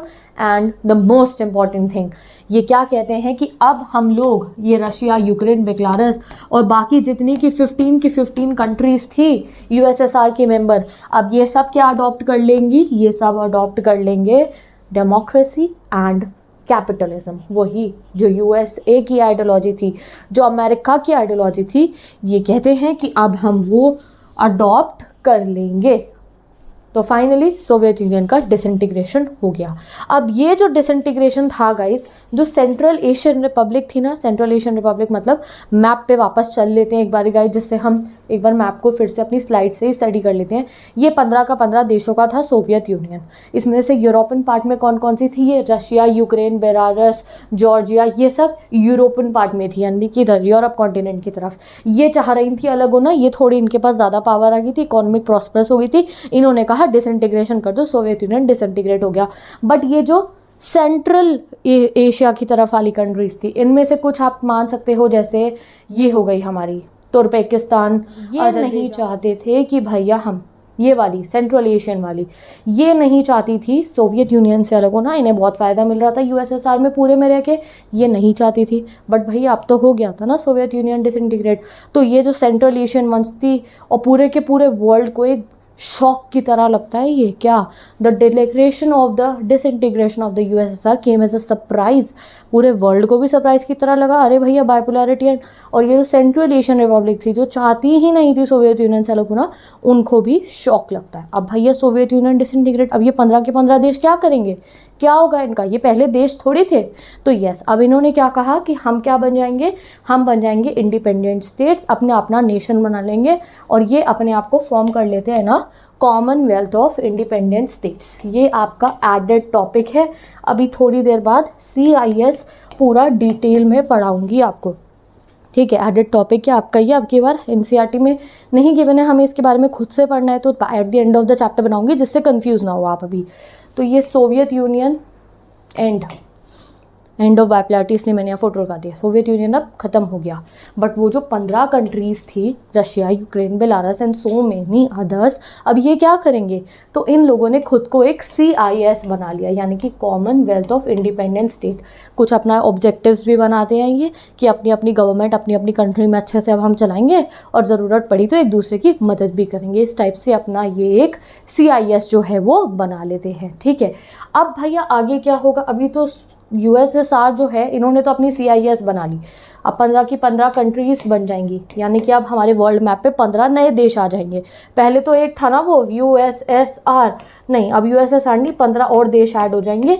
किसी का नाम यूक्रेन होगा, यूक्रेन अपना देश बन गया, बेलारस अपना देश बन गया, रशिया एक अलग देश बन गया, एस्टोनिया, लताविया, तुर्कमेनिस्तान, अजरबैजान, सब अलग अलग देश बन जाएंगे अब, ठीक है। और इन सब देशों ने अपना CIS भी फॉर्म कर लिया।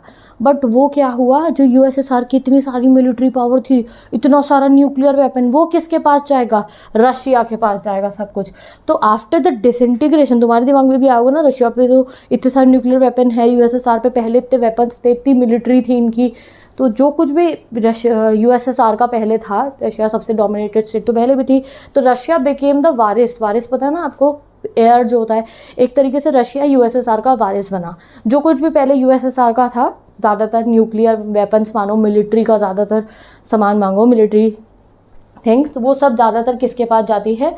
रशिया के पास जाती है। सक्सेसर स्टेट बन जाता है रशिया USSR का। सक्सेसर बोलो या मैंने जो वारिस वाला आपको बोला, ठीक है। अब रशिया बन जाता है USSR का सक्सेसर। और सबसे इम्पॉर्टेंट चीज़, UN परमानेंट काउंसिल पता है आपको? यूनाइटेड नेशन की जो सिक्योरिटी काउंसिल है, जिसके 5 परमानेंट मेंबर है जो बहुत इंपॉर्टेंट डिसीजंस ले सकते हैं, तो वो सीट USSR की थी पहले।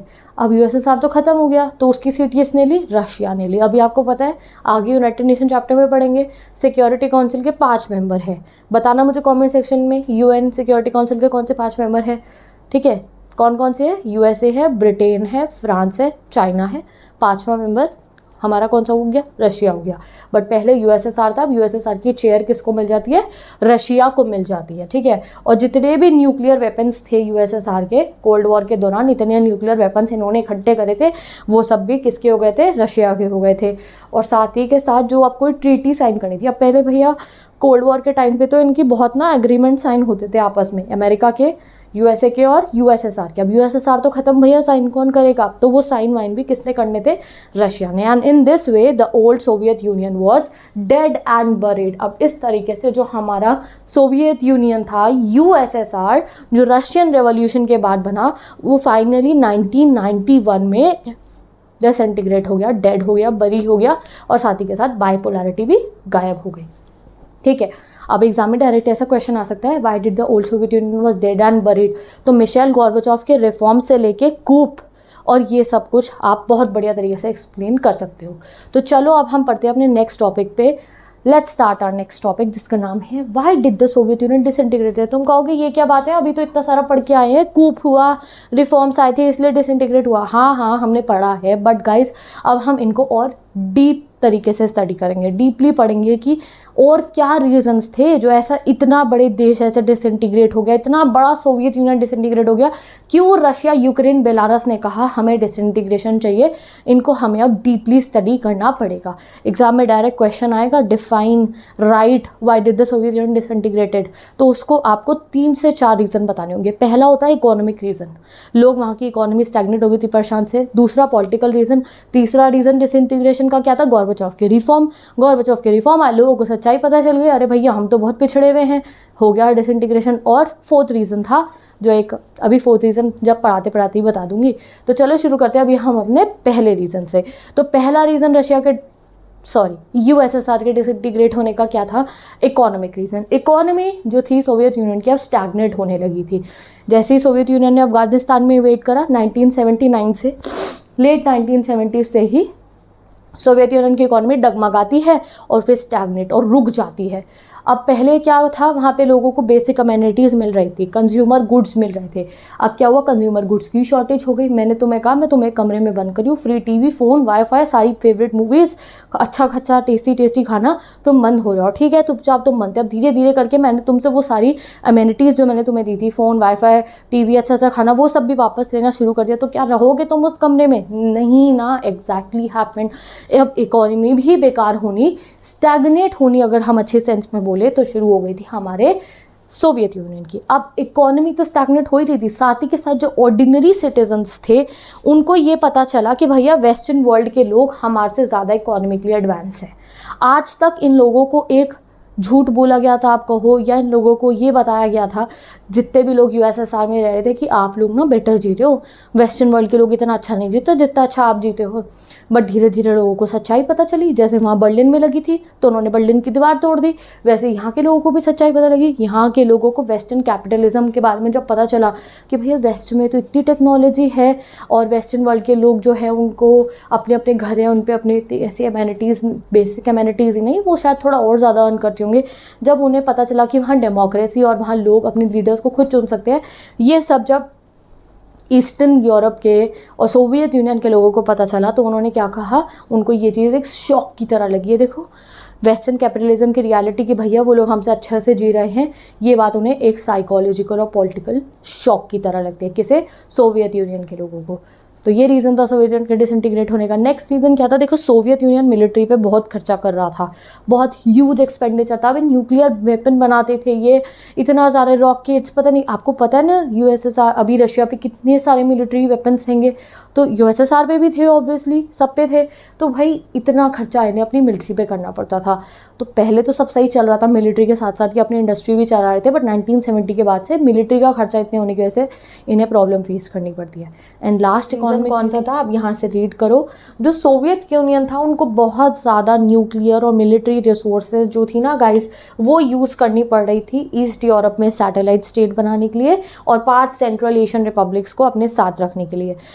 वही मैंने ऊपर आपको बताया ना कि जो सेंट्रल एशियन रिपब्लिक्स थी वो नहीं चाहती थी कि हम सोवियत यूनियन से अलग हो, वहीं पे बाकी चाहते थे। तो ये 5 सेंट्रल एशियन रिपब्लिक, इनके ऊपर काफ़ी खर्चा होता था सोवियत यूनियन का, इनको अपने साथ रखने के लिए, ईस्ट यूरोप की कंट्रीज़ को साथ में रखने के लिए सोवियत यूनियन का बहुत खर्चा हो रहा था। तो इतना खर्चे करने पड़े थे सोवियत यूनियन को, साथ में इकोनॉमी स्टैग्नेट हो गई, तो इस वजह से वो इस बर्डन को कोप अप नहीं कर पाए, सोवियत यूनियन हो गया डिसइंटीग्रेट। ये था इकोनॉमिक रीज़न। अब आते जल्दी से पॉलिटिकल रीज़न पे। पॉलिटिकल रीज़न खुद समझ जाओ, बहुत आसान है। क्या हुआ भैया, 70 सालों से कम्युनिस्ट पार्टी रूल कर रही थी, और रूल कोई ऐसा नहीं हाँ भाई लोग बहुत खुश हैं, नहीं, बहुत अनअकाउंटेबल रूल था। लोगों को बिल्कुल जवाब नहीं देते सोवियत यूनियन के लीडर्स, कम्युनिस्ट पार्टी के लीडर्स, आई मीन टू से गोर्बाचोव जी ही तो अलग आए थे जो चाहे थे रिफॉर्म्स हो, बाकी कोई नहीं चाहता था कोई रिफॉर्म हो। अथॉरिटेरियन रूल हो रखा था, अपनी मनमानी चलाते थे। वर्स्ट सिचुएशन क्या थी कि जो पार्टी के लीडर्स होते थे उनकी पार्टी होती थी, समझ गए आप, वो बड़े बड़े बंगलोज में रह रहे हैं, बड़ी बड़ी गाड़ियाँ उन पे, और घूम रहे फिर रहे, ठीक है, और पार्टीज कर रहे हैं। वहीं पे जो ऑर्डिनरी सिटीजन है वो वहीं फार्म पे काम करे, फैक्ट्री में काम करे, सैलरी और वेजेस पे जी रहे थे, और फ्रीडम उनके पास कुछ भी नहीं था। ये प्रॉब्लम थी। And last but not the least, लोगों को पता ही नहीं था कि उनकी गवर्नमेंट क्या है, वो कैसे रह रहे हैं, वो एक देश में रह रहे हैं, ऑल दैट उन्हें कुछ समझ में नहीं थी। क्यों? क्योंकि सोवियत यूनियन की जो कम्युनिस्ट पार्टी के जो लीडर्स थे उनकी किसी डिमांड्स को फुलफिल नहीं करते थे।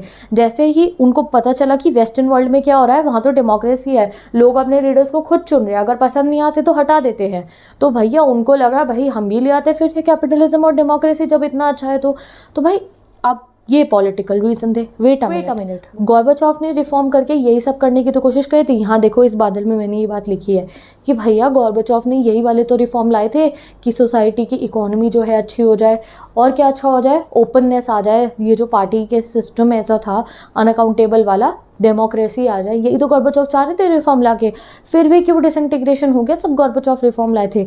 तो लेट अस स्टडी, यही हम अपने थर्ड रीज़न में पढ़ते हैं।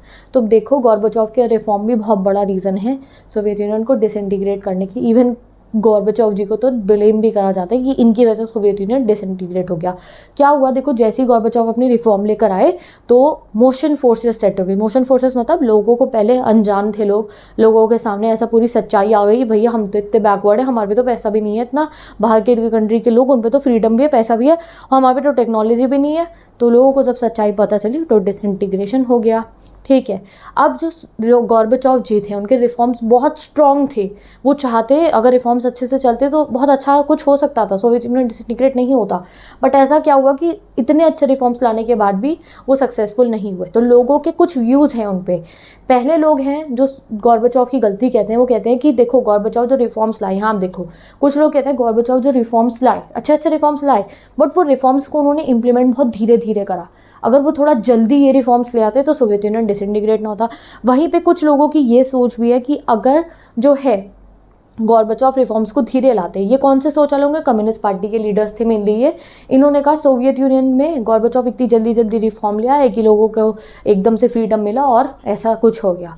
तो कुछ लोग कह रहे थे रिफॉर्म धीरे लानी चाहिए, कुछ कहते थे रिफॉर्म जल्दी लानी चाहिए। और इस टग ऑफ वॉर में, टग ऑफ वॉर गेम देखा ना, वो रस्सी खींचने वाला जो गेम होता है, कुछ लोग गोर्बाचोव को कह रहे हैं जल्दी करो रिफॉर्म, कुछ लोग गोर्बाचोव को कह रहे हैं धीरे करो रिफॉर्म। इस टग ऑफ वॉर में गोर्बाचोव को कोई सपोर्ट ही नहीं करता है और गोर्बाचोव इतने अच्छे रिफॉर्म्स लाने के बाद भी फेल हो जाते हैं।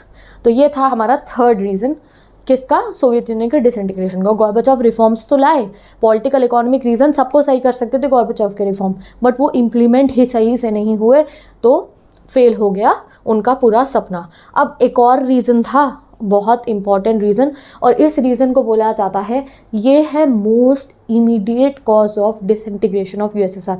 एग्जाम में डायरेक्ट क्वेश्चन आता है, what was the immediate cause of disintegration of USSR. Exam में आपको हो सकता है बोर्ड एग्जाम में सीधा डायरेक्ट ये क्वेश्चन मिले। तो क्या था मोस्ट इमीडिएट कॉज, वो ये है नेशनलिज्म की भावना और सोवरेनिटी की डिमांड।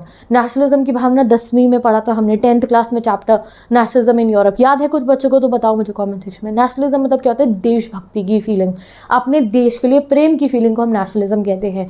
तो ये नेशनलिज्म की फीलिंग की वजह से और सोवरेनिटी की डिमांड की वजह से सोवियत यूनियन एंड हो जाता है। सोवरेनिटी मतलब होती है अपनी कंट्री को खुद रूल करने के बाद। जब हमारे पे ब्रिटिशर्स आके रूल कर रहे थे गाइस, तब हम एक सॉवरेन कंट्री नहीं थे। क्यों? क्योंकि हमारे इंडिया का डिसीजंस कौन ले रहे थे, ब्रिटिशर्स ले रहे थे। ब्रिटिश हमारी सरकार नहीं थी, वो हमारे पे आके रूल कर रहे थे ज़बरदस्ती, वो हमारे डिसीजन ले रहे थे। बट जब अंग्रेज चले गए तो हमने अपनी खुद की इलेक्टेड गवर्नमेंट बनाई, हमने अपने डिसीजन खुद लेना शुरू करे। आज की डेट पे हम एक सॉवरेन कंट्री है, हम अपने डिसीजन खुद लेते हैं, हमें क्या करना है क्या नहीं करना। तो क्या हुआ, यहाँ के जो लोग थे, कौन कौन से, अभी बताती हूँ। रिपब्लिक्स, 15 रिपब्लिक्स है ना, उन 15 में से कुछ रिपब्लिक्स के मन में ये भावना आई, एक फीलिंग आई, क्या कि भैया एक तो हमें चाहिए अपना देश, हम रशिया वाले हैं तो हमें रशिया चाहिए, हम यूक्रेन वाले हैं तो हमें यूक्रेन चाहिए, हम एस्टोनिया वाले हैं, लताविया वाले, बेलारस वाले हैं तो हमें अपने अपना देश चाहिए, हम उस देश में रहेंगे देशभक्ति की भावना के साथ। और साथ ही के साथ हमें क्या चाहिए, अपनी खुद की सॉवरेन गवर्नमेंट चाहिए। अब हमें सोवियत यूनियन की एक बड़ी सी कम्युनिस्ट पार्टी नहीं चाहिए जो 15 के 15 कंट्रीज़ पर रूल कर रही होगी, नहीं, हमें अपनी अपनी गवर्नमेंट चाहिए, हमें अपनी अपनी सोवरेन पावर चाहिए खुद को रूल करने की। ये फीलिंग जब इमर्ज होती है तो सोवियत यूनियन का इमीडिएटली डिसइंटीग्रेशन हो जाता है। और ये फीलिंग इमर्ज कहाँ होती है, रशिया में, यूक्रेन में और बाल्टिक रिपब्लिक्स में और जॉर्जिया में। ठीक है, यहाँ आप देखो बाल्टिक रिपब्लिक क्या होती है, एस्टोनिया, लताविया और लिथुआनिया को बाल्टिक रिपब्लिक कहते हैं। तो अगर 1 मार्कर आए, डिफाइन द कंट्रीज या name the countries of Baltic Republic, तो ये तीनों लिख देना। तो ये था most immediate cause of disintegration of USSR.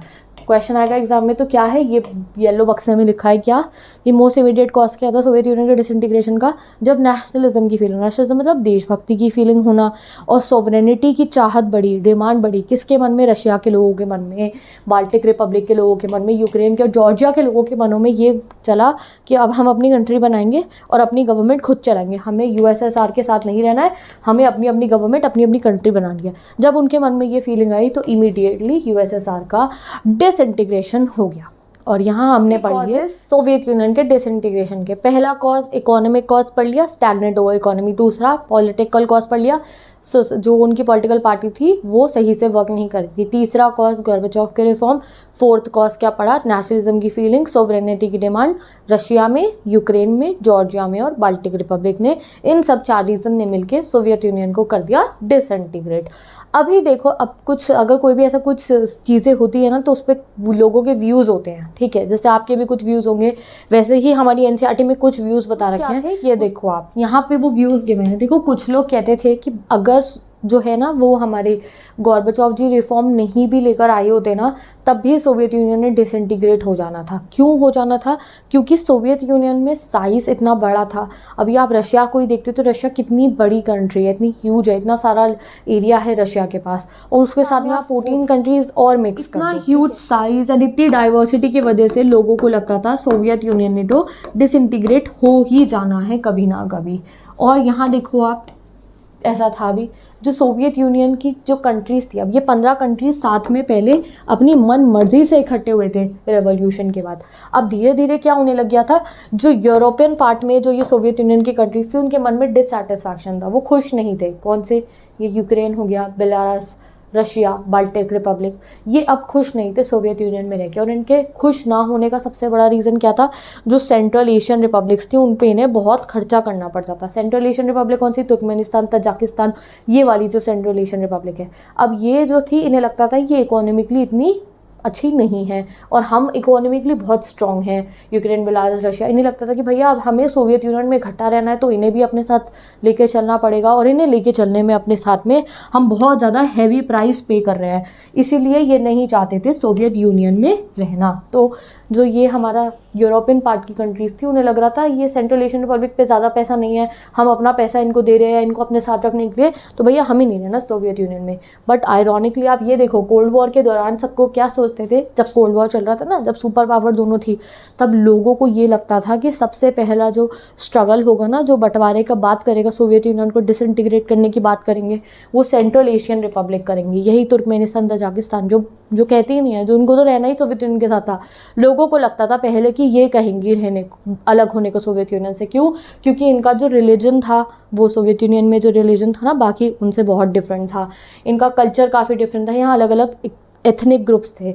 तो सोचा जाता था कि ये जो है सोवियत यूनियन से अलग होने की करेंगे, बट ऐसा नहीं होता है। लोगों की सोच से बिल्कुल उल्टा होता है। इवन सेंट्रल एशियन तो सोवियत यूनियन को बनाए रखना चाहती थी, यूएसएसआर में ही रहना चाहती थी। ये जो यूरोपियन वाले थे ये कहते हैं हमें होना है अलग। तो भैया जो भी था, सोवियत यूनियन डिसइंटीग्रेट तो हो गया। तो अभी हमने क्या व्यू पढ़ा उन लोगों का जो कहते थे गोर्बाचोव रिफॉर्म नहीं भी लाता तो भी डिसइंटीग्रेट हो जाता। अभी कुछ ऐसे भी हैं जो कहते हैं गोर्बाचोव के रिफॉर्म की वजह से ही सोवियत यूनियन डिसइंटीग्रेट। क्यों? क्योंकि उनका मानना था कि जैसे ही गोर्बाचोव जी रिफॉर्म्स लेकर आए तो लोगों के मन में डिससैटिस्फैक्शन बढ़ गया। मैंने कहा ना, लोगों को एकदम से सच्चाई पता चल गई, और जब वो सच्चाई पता चली तो गवर्नमेंट लोगों को कंट्रोल नहीं कर पाई और सोवियत यूनियन डिसइंटीग्रेट हो गया। तो आप कौन से व्यू के हो? आपको क्या लगता है कि नेशनलिज्म की वजह से सोवियत यूनियन डिसइंटीग्रेट होना ही था, या गोर्बाचोव के रिफॉर्म की वजह से?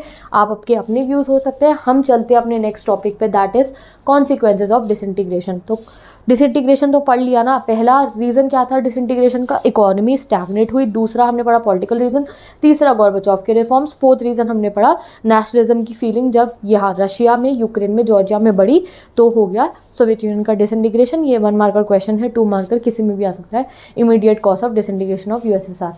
Let's move on to the next topic now, consequences of disintegration. Consequences of disintegration, तो सबसे पहला कॉन्सिक्वेंस डिसइंटीग्रेशन का क्या होता है गाइस? जैसे ही सोवियत यूनियन एंड हुआ तो क्या हुआ? बाइपोलैरिटी भी एंड हो गई। एंड बाइपोलैरिटी एंड होने की वजह से पहले 2 पोल्स थे, USA super power, USSR super power, और ये बाइपोलर वर्ल्ड की वजह से क्या चल रहा था? वर्ल्ड में चल रहा था कोल्ड वॉर। यूएसएसआर एंड हो गया तो भाई बाइपोलैरिटी भी ख़त्म हो गई। अब बाइपोलैरिटी ख़त्म तो मतलब कोल्ड वॉर ख़त्म। तो जैसे ही यूएसएसआर डिसइंटीग्रेट हुआ तो पहला कॉन्सिक्वेंस क्या हुआ? End of cold war confrontations. Notes बनाते रहो साथ के साथ में। तो पहला कॉन्सिक्वेंस डिसइंटीग्रेशन क्या हुआ? End of cold war confrontation मतलब कोल्ड वॉर के टाइम पे जो ये गैंग्स के बीच में लड़ाइयाँ हो रही थी वो लड़ाइयाँ ख़त्म। End of ideological dispute. ये जो आइडियोलॉजी को लेकर इतना बड़ा डिस्प्यूट था, कैपिटलिज्म बेटर या कम्युनिज्म, क्या प्रूफ हुआ, क्या बेटर निकला? Yes you are right. बताओ कमेंट सेक्शन में क्या प्रूफ हुआ कि कौन सी बेटर है? कैपिटलिज्म ज़्यादा बेटर है, ये प्रूव हो गया। क्यों? क्योंकि जैसे ही यूएसएसआर डिसइंटीग्रेट हुआ, जितनी भी ये 15 की 15 कंट्रीज थी, इन सब ने अपने यहाँ कैपिटलिज्म लगा लिया और डेमोक्रेसी लगा ली, तो यूएसए की आइडियोलॉजी जीत गई। Third, end of military and arms race and era of new peace. तीसरी चीज़ गाइज, ये कोल्ड वॉर के दौरान क्या हो रहा था। अभी कोल्ड वॉर चैप्टर आपको क्यूएट के लिए पढ़ना है, तो पढ़ोगे तब समझ जाओगे, और मैंने तो आपको इस वाली वीडियो में ही सारा समझा दिया कोल्ड वॉर में क्या हुआ।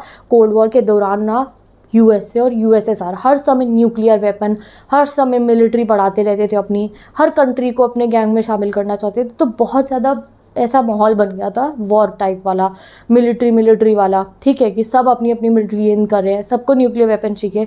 ये माहौल एंड हो गया और एक पीस का माहौल हो गया, लोगों के मन में से डर निकल गया। पहले कोल्ड वॉर के टाइम में लोगों को हर समय ये डर लगा रहता था, अरे भैया अभी वर्ल्ड वॉर 3 हो सकता है। क्यों? क्योंकि अगर लड़ जाते आपस में यूएसए यूएसएसआर तो वर्ल्ड वॉर 3 हो जाता। कोई नहीं चाहता था वर्ल्ड वॉर 3 हो या कोई वॉर हो, any type of a war. तो थैंक गॉड अब ये end of military race, end of arm race हो गई थी, ठीक है। तो ये पहला सेट ऑफ रीजंस है, कॉन्सिक्वेंसेस, या फिर आपको पहले कॉन्सिक्वेंस है ये सोवियत यूनियन के डिसइंटीग्रेशन का।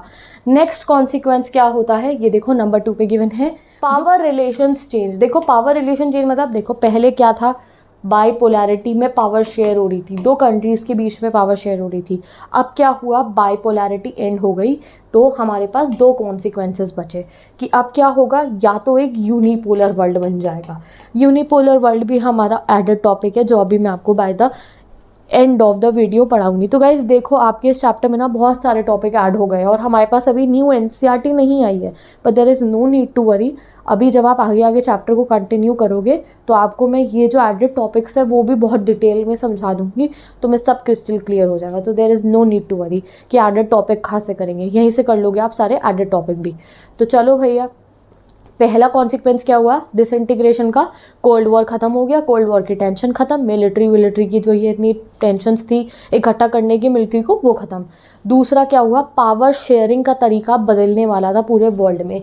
कैसे बदलने वाला था, देखो पहले वर्ल्ड में बाइपोलर वर्ल्ड चल रहा था, आधी पावर यूएसए पे थी, आधी पावर यूएसएसआर पे थी। अब क्या होगा जब यूएसएसआर चला गया, तो अब कैसा टाइप का सिस्टम रहेगा हमारे वर्ल्ड में, तो उसकी 2 पॉसिबिलिटी थी, क्या कि या तो वर्ल्ड बन जाएगा यूनिपोलर सिस्टम, क्या, या तो बस और बस यूएसए अब सारी पावर अपने हैंड में ले लेगा और अपनी दादागिरी सबके ऊपर चलाएगा, या तो हम यूनिपोलर वर्ल्ड में एंटर कर जाएंगे, या फिर दूसरी पॉसिबिलिटी क्या है कि हमारा एक मल्टीपोलर वर्ल्ड बन जाएगा। मल्टीपोलर मतलब कि ऐसा नहीं है कि सिर्फ यूएसए के पास ज़्यादा पावर रहेगी, और भी बहुत सारी कंट्रीज़ इमर्ज हो जाएगी, जैसे India, Russia, China, Britain, France, बहुत बड़े बड़े और अच्छे अच्छे देश जो है अपनी अपनी पावर्स को इंक्रीज़ कर लेंगे और सब मिलके पूरे वर्ल्ड को जो है पावर को शेयर करेंगे।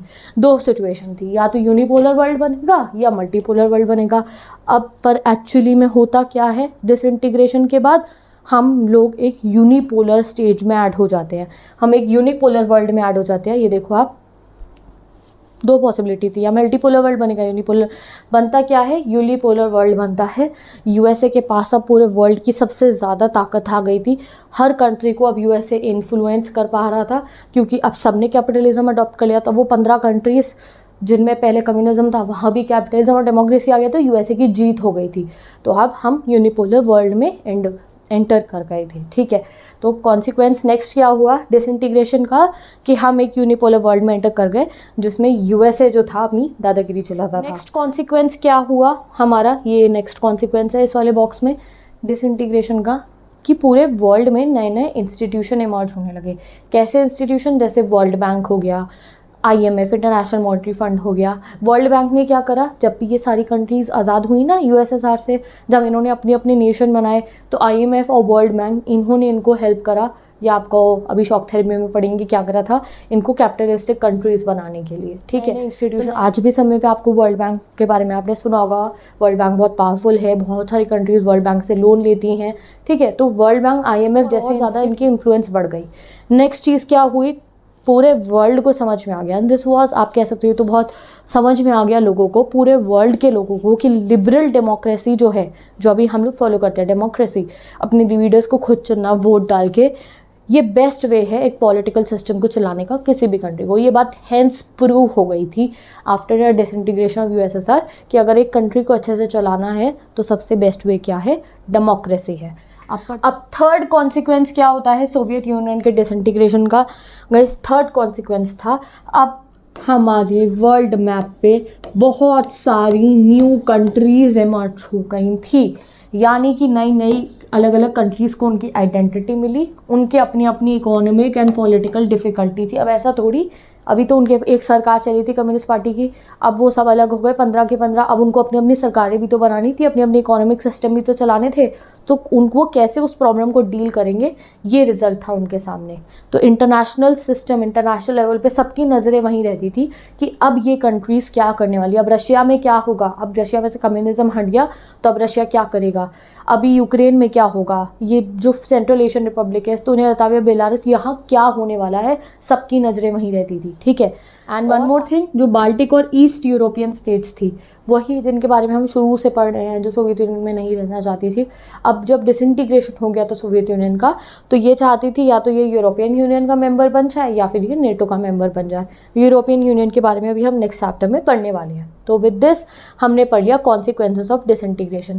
पहला कॉन्सिक्वेंस कोल्ड वॉर एंड हो गया, दूसरा कॉन्सिक्वेंस हम यूनिपोलर वर्ल्ड में आ गए, साथ ही के साथ IMF, वर्ल्ड बैंक जैसे इंस्टीट्यूशन पावरफुल बन गए, डेमोक्रेसी सबसे बेस्ट सिस्टम है ये पता चल गया, हमारे वर्ल्ड मैप पे बहुत सारी नई कंट्रीज़ आ गई। अब उन कंट्रीज़ की अपनी प्रॉब्लम्स थी पॉलिटिकल इकोनॉमिकल, वो उन्हें देखनी थी कैसे वो डील करेंगी। और कुछ यूरोप वाले साइड में जो थी हमारी सोवियत यूनियन की कंट्रीज़ लाइक बाल्टिक रिपब्लिक्स, वो चाहती थी कि वो नेटो का हिस्सा बन जाए या फिर यूरोपियन यूनियन का। ये थे कॉन्सिक्वेंसेस सोवियत यूनियन के डिसइंटीग्रेशन के। अब गाइस पढ़ते हैं अपना next topic, shock therapy in the post communist regime. ना इस वर्ड का मतलब समझो, पोस्ट कम्युनिस्ट रिजाइम। पोस्ट मतलब बाद में, कम्युनिस्ट मतलब कम्युनिज्म के बाद में जब ये अलग अलग कंट्रीज़ बन गई तो यहाँ पे क्या होता है, तो बेसिकली यहाँ पे इनको शॉक थेरेपी मिलती है। अब what is shock therapy, simple language में बताती हूँ।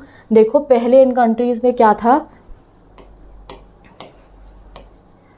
कम्युनिज्म था, ठीक है, कोई प्राइवेट प्रॉपर्टी नहीं थी, सब कलेक्टिव था।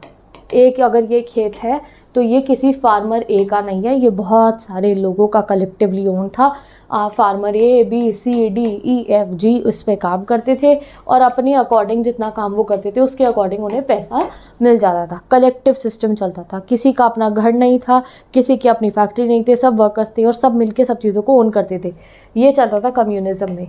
बट अब इन सब कंट्रीज़ को, इन 15 की 15 कंट्रीज़ में कम्युनिज्म को हटा के क्या लाना था, कैपिटलिज्म लाना था, ठीक है। तो ये जो ट्रांजिशन था, क्या ये जो ट्रांजिशन था फ्रॉम कम्युनिज्म टू कैपिटलिज्म, जो इनको लेकर आना था, इसको बोला गया शॉक थेरेपी।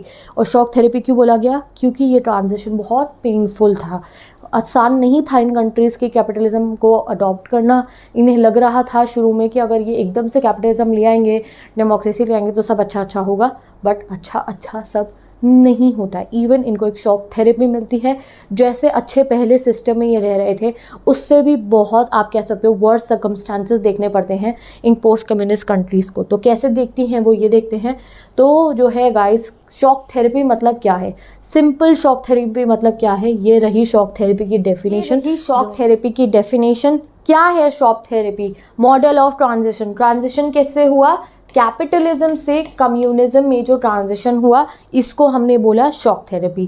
कौन कौन सी जगहों पर हुआ, रशिया में हुआ, सेंट्रल एशिया की कंट्रीज़ में हुआ, और जो ईस्ट यूरोपियन कंट्रीज़ थी वहाँ ये ट्रांजिशन हुआ। इस ट्रांजिशन को इन्फ्लुएंस किसने करा था, कौन ये ट्रांसफॉर्मेशन करवा रहा था, बेसिकली IMF और वर्ल्ड बैंक। और ये जो ट्रांजिशन था इसको बोला गया शॉक थेरेपी, क्योंकि ये बहुत पेनफुल था इन कंट्रीज़ के लिए, आसान नहीं था कम्युनिज्म से डायरेक्टली इस तरीके से कैपिटलिज्म में मूव करना। तो सबसे पहला क्या करना था इन्हें, जब इन्हें कैपिटलिज्म में आना है तो इन्हें प्राइवेट ओनरशिप को डोमिनेंट पैटर्न बनाना था। जैसे मैंने आपको समझाया, अब सब कुछ जो पहले पुराने इंस्टीट्यूशन थे, कोई फार्म है, सब कम्युनिटी ओन है, अब वो सब इन्हें प्राइवेट करना था, सबको प्राइवेट ओनरशिप में लेकर आना था।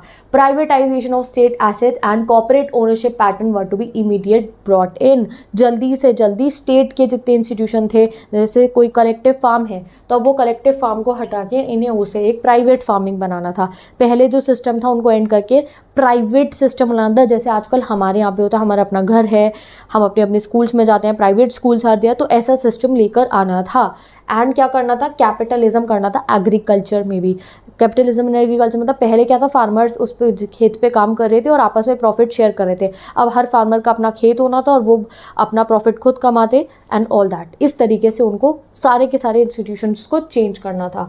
और ये जो ट्रांजिशन था, अब इनके पास कोई चॉइस नहीं थी। देखो इनके पास दो ही चॉइस थी, या तो ये सोशलिज्म और कम्युनिज्म में रहे, यानी कि गवर्नमेंट वाले सिस्टम में रहे जहाँ सब कुछ गवर्नमेंट और लोग मिलके ओन करते हैं, या ये कैपिटलिज्म में रहे। और अब इन्होंने चुन लिया था कि ये जाएंगे कैपिटलिज्म में, तो इनके पास कोई थर्ड ऑल्टरनेटिव नहीं था। अब इन्हें पर्टिकुलरली कैपिटलिज्म तो अपनाना ही पड़ेगा और हर एक कंट्री को टोटल जो है शिफ्ट करना था कैपिटलिज्म में। ये करना आसान नहीं था। टोटल शिफ्ट कैपिटलिज्म में करना मतलब कि पुराने जितने भी सिस्टम हैं, पुराने से पुराने, उन्हें रूट आउट यानी कि उन्हें जड़ से बाहर निकाल देना है और नए सिस्टम बनाने हैं। देखो पहले ये 15 देश मिलके यूएसएसआर था, ठीक है, तो इनके अपना काफ़ी अच्छा सिस्टम था, अपना अच्छे तरीके से ये आपस में ट्रेड करते थे, अपनी इनकी इतनी इंडस्ट्रीज़ थी, सब कुछ अंदर ही अंदर 15 कंट्रीज़ में चल रहा था। अब वो सब एग्जिस्टिंग जो था उसको एंड करके इन्हें प्राइवेट ओनरशिप लेकर आनी थी। तो शॉक थेरेपी में क्या था, बहुत बड़े बड़े ड्रास्टिक चेंजेस इन्हें लेके आने थे। इनको अब ट्रेड रिलेशंस चेंज करने थे। यहाँ आप देखो, अब इनको एग्जिस्टिंग ट्रेड रिलेशन चेंज करने थे। पहला क्या होता था, ये पूरा सोवियत यूनियन है, ये इतना बढ़िया सोवियत यूनियन, ठीक है, ये कंट्री ये आपस में ही ट्रेड कर लेते थे। सोवियत यूनियन एक क्लोज्ड इकोनॉमी थी। जैसे जब ब्रिटिशर्स इंडिया से हमने आज़ादी मिल गई थी तो काफ़ी समय तक गाइस हम लोग भी ना क्लोज्ड इकोनॉमी रहते, हम बाहर के देशों से ट्रेड नहीं करते थे, अपने कंट्री के अंदर ही रहते थे, फॉरेन ट्रेड नहीं करते थे हम भी ज़्यादा। तो ऐसे ही सोवियत यूनियन भी पहले फॉरेन ट्रेड नहीं करता था, क्लोज्ड इकोनॉमी थी। बट अब क्या था, अब सोवियत यूनियन की जितनी भी ये पोस्ट कम्युनिस्ट कंट्रीज़ थी, इनको क्या करना था, अब इन्हें फ्री ट्रेड पे स्विच करना था कि अब ये क्या करेंगे, यूएसए से भी ट्रेड करेंगे और वेस्टर्न वर्ल्ड में बाकी जितनी कंट्रीज़ है उनसे ट्रेड करेंगे। तो इन्हें अब क्या करना था, फ्री ट्रेड में मूव करना था। इन शॉर्ट अगर मैं आपको बताऊं तो अब इन लोगों को गाइस फ्री ट्रेड करना था। पहले ये लोग सोवियत यूनियन के अंदर ही ट्रेड कर रहे थे। जैसे मैंने आपको बताया, सोवियत यूनियन सेल्फ सफिशिएंट अच्छे तरीके से, व्हाट वाज सोवियत सिस्टम में पढ़ा, दे वर सेल्फ सफिशिएंट, आपस में ये लोग अच्छे से trade and everything they were doing. But अब इन्हें क्या करना था, अब कैपिटलिज्म आ गया है तो अब इन लोगों को फ्री ट्रेड फॉलो करना मैंडेटरी सिचुएशन, फ्री ट्रेड करना है और वेस्टर्न मार्केट में भी आपको ट्रेड करना है। अब आपको वेस्ट के साथ गुड्स एंड सर्विसेज को एक्सचेंज करना होगा। अब ये सभी countries guys western economic system में अब्सॉर्ब हो गई थी। अब ये सब यूएसए के साथ, बाकी वेस्टर्न कंट्रीज के साथ में ट्रेड करेंगे और ये जितनी भी वेस्टर्न कैपिटलिस्टिक कंट्रीज थी ये बन गई लीडर और इन्होंने गाइड करना शुरू कर दिया इन 15 कंट्रीज को कि अब तुम्हें ऐसे अपने देश को चलाना है। और इन्होंने ये भी कहा कि अब तुम लोगों को क्या करना होगा, फॉरेन डायरेक्ट इन्वेस्टमेंट जो है ओपन करनी होगी और foreign trade regimes, foreign trade regime मतलब अब फॉरेन कंट्रीज से ट्रेड करना शुरू करना होगा और foreign direct investment. Now what is FDI, तो आपने देखा है हमारी कंट्रीज़ में एमएनसीज आती हैं, ठीक है, हमारी कंट्री में एमएनसी आती हैं और अपनी यहाँ पे एमएनसी ओपन करती है, हम लोग यहाँ जॉब करते हैं और वो उनका भी अपना प्रॉफिट होता है और हमारे यहाँ पे एम्प्लॉयमेंट होती है। तो अब उन्होंने कहा कि अब तुम्हें अपनी कंट्री में एफडीआई, फॉरेन डायरेक्ट इन्वेस्टमेंट इन जो है अलाउ करनी होगी। अब बाहर के देशों से, वेस्टर्न कंट्रीज़ पे बहुत पैसा था, टेक्नोलॉजी थी, बट उन पे इतनी रिसोर्सेज नहीं थी, इतने उनके पास पॉपुलेशन नहीं थी, एम्प्लॉयमेंट के लिए लोग नहीं थे। तो इन लोगों ने क्या कहा कि अब हम इन कंट्रीज़ में, तुम्हारी कंट्रीज़ में आएंगे और यहाँ पे अपनी कंपनीज लगाएंगे, अब तुम्हें फॉरेन डायरेक्ट इन्वेस्टमेंट को भी हाँ करना पड़ेगा। बट सोवियत यूनियन के टाइम पे, यूएसएसआर के टाइम पे ये सब अलाउड नहीं था, ना ही फ्री ट्रेड होता था, ना फॉरेन डायरेक्ट इन्वेस्टमेंट अलाउड थी। बट अब इन लोगों को ये सब करना ज़रूरी था और इन्हें ये बोला गया कि इनको कैपिटलिस्टिक कंट्रीज, जो अब ये नई नई कैपिटलिस्ट बनने वाली थी, इन्हें ये बोला गया कि जब आप फ्री ट्रेड करोगे, फॉरेन डायरेक्ट इन्वेस्टमेंट करोगे, अपने यहाँ नई नई एमएनसीज को आने दोगे, तो ये आपके लिए काफ़ी अच्छा साबित होंगी, ये मेन इंजन बन जाएंगे आपके प्रोग्रेस। नेक्स्ट, बहुत सारी कंट्रीज़ की जो करेंसीज थी उनको डीरेगुलेट करना पड़ा। जो करेंसी थी, रशियन रूबल की वैल्यू डीरेगुलेट हो जाती है, कम हो जाती है, बहुत कुछ होता है इन कंट्रीज़ में। फाइनली इन्होंने कहा आपके जो पुराने अलाइंसेज हैं वो सब एंड करके अब आपको फ्री ट्रेड करना है। पहले जैसे मैंने आपको पिक्चर बना के दिखाया, ये सोवियत यूनियन की कोई एक कंट्री है, 15 थी ना, तो 15 में से 2 का अलायंस बना हुआ है, ये आपस में ट्रेड करे। अब कहा अब कोई पुराने ज़माने वाला अलायंस नहीं चलेगा, अब आपको फ्री ट्रेड करना होगा, और वो भी किसके साथ, हमारे साथ, वेस्टर्न मार्केट के साथ। तो देखते हैं गाइज ये चेंज करा कैसे इन्होंने। तो ये जो चेंज था ये इन लोगों के लिए बहुत पेनफुल था, ऐसा आसानी से कुछ भी नहीं हुआ। In fact it brought ruins to the economies. Soviet Union की जो ये पोस्ट कम्युनिस्ट कंट्रीज थी, जो चाह रही थी अब हम कैपिटलिज्म में शिफ्ट हो, फॉरेन डायरेक्ट इन्वेस्टमेंट करें, प्राइवेट ओनरशिप लाए, ये सब लाना आसान नहीं था, जिसके बारे में अब हम पढ़ते हैं अपने नेक्स्ट टॉपिक में, that is consequences of the shock therapy. तो भैया शॉक थेरेपी क्यों बोला है? कोई सही चीज़, नाम पढ़ के पता चल रहा है कि बहुत ही ज़्यादा कोई डरावना सा होने वाला है। Yes, exactly this happened. तो सबसे पहला जो 1990s की शॉक थेरेपी थी, ये उनकी इकोनॉमी को रुइन कर देती है। सारी ये पोस्ट कम्युनिस्ट कंट्रीज, इनकी इकोनॉमी ख़त्म, बिल्कुल रुइन हो जाती है because of this shock therapy. क्यों हो जाती है? क्योंकि देखो सबसे पहले इनके पुराने ज़माने की जितनी इंडस्ट्री, जितने कोई बड़े से बड़े इंस्टीट्यूशन थे, ये कह रहे थे इनको अब एंड करेंगे, इनको देश नहीं चलाएगा, इसे अब एक प्राइवेट ओनर चलाएगा। तो इस सिस्टम की वजह से जो है बहुत ज़्यादा रेन हुआ। रशिया में देखो क्या हुआ, स्टेट कंट्रोल इंडस्ट्रीज़ थी बड़ी बड़ी, जो गाड़ियों से लेके सेफ्टी पिन तक सब बनाती थी ना, इन्होंने कहा कि अब ये कंट्रीज़ प्राइवेट ओनर्स को देनी होगी। पहले ये कंट्री गवर्नमेंट की थी, अब ये कंट्रीज़ प्राइवेट ओनर की होगी। अब किस पे इतना पैसा है इंडस्ट्री खरीदने का? बहुत कम लोगों पे ही पैसा होगा इंडस्ट्रीज़ खरीदने का। तो इन लोगों ने एक सेल लगाई, यानी कि बोलियां लगाई, पुरानी बड़ी बड़ी इंडस्ट्रीज़ की बोलियां लगानी शुरू कर दी। अब आप सोचो, लोगों को वाउचर दिए गए, अरे इस वाली इंडस्ट्री की बोली लगनी है, आ जाना। बोली लगना पता है ना, ऑक्शन, लोग पैसा बताते हैं, इतना पैसा, और जो सबसे हाईएस्ट बिड करता है वो जीत जाता है। तो लोगों को वाउचर दिए गए, ये वाली इंडस्ट्री बिकेगी, अब बोली में आ जाना, ये वाला फार्म बिकेगा, ये वाली इंडस्ट्री बिकेगी, अब बोली में, ऑक्शन में आ जाना। बट लोगों के पास तो पैसे ही नहीं होते थे खाना खाने के भी, वो वाउचर्स बेच के खाने का जुगाड़ करते थे, उन पर कहाँ पैसा था इंडस्ट्री खरीदने का। तो ये जो बड़ी बड़ी इंडस्ट्रीज़ थी सोवियत यूनियन की, इतनी पुराने ज़माने से चलती हुई, ये सब थ्रोन अवे प्राइसेस पे बिक जाती हैं। जो कुछ अमीर लोग थे ना, वो थ्रोन अवे प्राइसेस पे बिल्कुल बहुत कम रेटों पे इन इंडस्ट्रीज़ को खरीद लेते हैं। और इसको बोला जाता है largest garage sale in the world. क्यों? क्योंकि भैया इतनी बड़ी बड़ी इंडस्ट्रीज़ बहुत ही थ्रोन अवे प्राइसेस पे बिक जाती है। लोगों को दिए होते हैं इन्होंने वाउचर, आप भी जाके खरीद लो। सबके पास आज़ादी है कि कोई भी जाके इंडस्ट्री खरीदे, कोई जाके कोई घर खरीदे, कोई जाके कोई फार्म खरीदे, बट लोगों पे इतना पैसा ही नहीं था कि वो इंडस्ट्री वगैरह जाके खरीदे। एंड गाइस, इस सब की वजह से क्या होता है, पूरे के पूरे सोवियत यूनियन में से वर्चुअल डिसअपियरेंस हो जाता है इंटायर इंडस्ट्रीज़ का। इंडस्ट्रीज डिसअपियर हो जाती है, सारी इंडस्ट्री बढ़िया से बढ़िया थ्रोन अवे प्राइसेस पे बिक जाती है। रशिया में क्या चल रहा था? देखो, रशिया तो सबसे डोमिनेंट स्टेट थी ना यूएसएसआर की। तो रशिया में पढ़ लेते हैं कैसा होता है शॉक थेरेपी का इम्पैक्ट। तो सबसे पहले रशिया में जो रूबल करेंसी इनकी वैल्यू थी, वो बहुत ज़्यादा डिक्लाइन हो जाती है और महंगाई बढ़ जाती है। इतनी महंगाई बढ़ जाती है कि लोगों के पास खाने के पैसे नहीं रहते। और वैसे ही पहले ज़माने में तो यहाँ पे पब्लिक वेलफेयर सिस्टम चलता था, लोगों को सब्सिडी मिलती थी। अब क्या था, इतनी महंगाई थी कि लोगों की सेविंग ख़त्म हो गई थी। वहाँ इन लोगों ने बगावत, रेवोल्यूशन, इन्होंने जो है डिसइंटीग्रेशन की डिमांड करी ही क्यों थी? क्योंकि ये इकोनॉमी स्टैग्नेट हो गई थी, इनको बेनिफिट्स नहीं मिल रहे थे इतने। और यहाँ जब इन्होंने शॉक थेरेपी के थ्रू ये कैपिटलिज्म में आने की कोशिश करी, तो इनकी हालत और ज़्यादा वर्स हो गई। अब इन लोगों पे खाने पीने के पैसे ही ख़त्म हो गए थे, इतनी महंगाई बढ़ गई थी। और अब गवर्नमेंट भी नहीं थी जो इनकी नीड्स को पूरा करने वाली थी। नहीं, अब प्राइवेट ओनरशिप का ज़माना था, अब गवर्नमेंट नीड्स फुलफिल करने वाली नहीं थी। जो कलेक्टिव फार्मिंग का सिस्टम था, अब वो बंद हो जाता। कलेक्टिव फार्म नहीं रहेंगे, अब प्राइवेट फार्म आ रहे थे। इसकी वजह से फूड शॉर्टेजेस भी हो गई। अब जिस पे पैसा है वही खरीद के खाना खा सकता है, जिस पे पैसा नहीं है उसे गवर्नमेंट प्रोवाइड नहीं करने वाली थी। रशिया में फूड इतना शॉर्टेज हो जाती है कि रशिया भी फूड को इंपोर्ट करना, यानी कि बाहर से मंगवाना शुरू कर देता है। ये होता है आफ्टर द कैपिटलिज्म में ट्रांजिशन। नेक्स्ट, रशिया के जीडीपी की बात करो अगर आप, तो रशिया का जीडीपी जो 1989 में था ना, उससे भी ज़्यादा गिर जाता है रशिया का जीडीपी अब।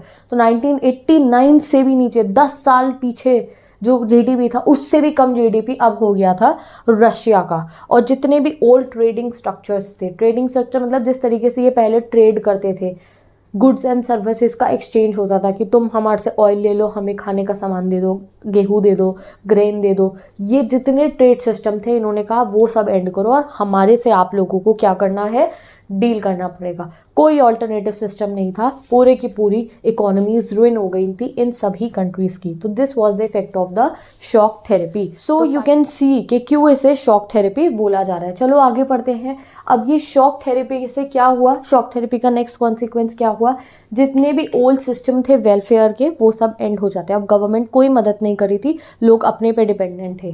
दूसरी चीज़ क्या हुई, जैसे ही गवर्नमेंट ने सब्सिडीज़ विड्रॉल करी, अब कैपिटलिज्म में गवर्नमेंट सब्सिडीज़ प्रोवाइड नहीं कर रही थी, तो उससे larger section of the society poverty में आ गई। क्यों, पहले तो गवर्नमेंट सब प्रोवाइड करी थी, गरीबी नहीं थी, अनएम्प्लॉयमेंट नहीं थी, अब बहुत सारे लोग पॉवर्टी में आ गए। जो मिडिल क्लास थे ना, मिडिल क्लास, जब सोवियत यूनियन था उस ज़माने में जो लोग मिडिल क्लास थे अब वो गरीबी में आ गए थे, ठीक है। और जो लोगों पे पैसा था, कुछ ज़्यादा पैसा था, और जिन पे था इतना पैसा कि वो अपने आप को सस्टेन कर सकते थे, तो गाइज वो लोग तो ना क्या करे, वो लोग तो भाग गए यहाँ से, वो माइग्रेट कर गए इन कंट्रीज़ में से, क्योंकि उन्हें समझ में आ गया था यहाँ रहना अब इतना ईजी नहीं होने वाला है।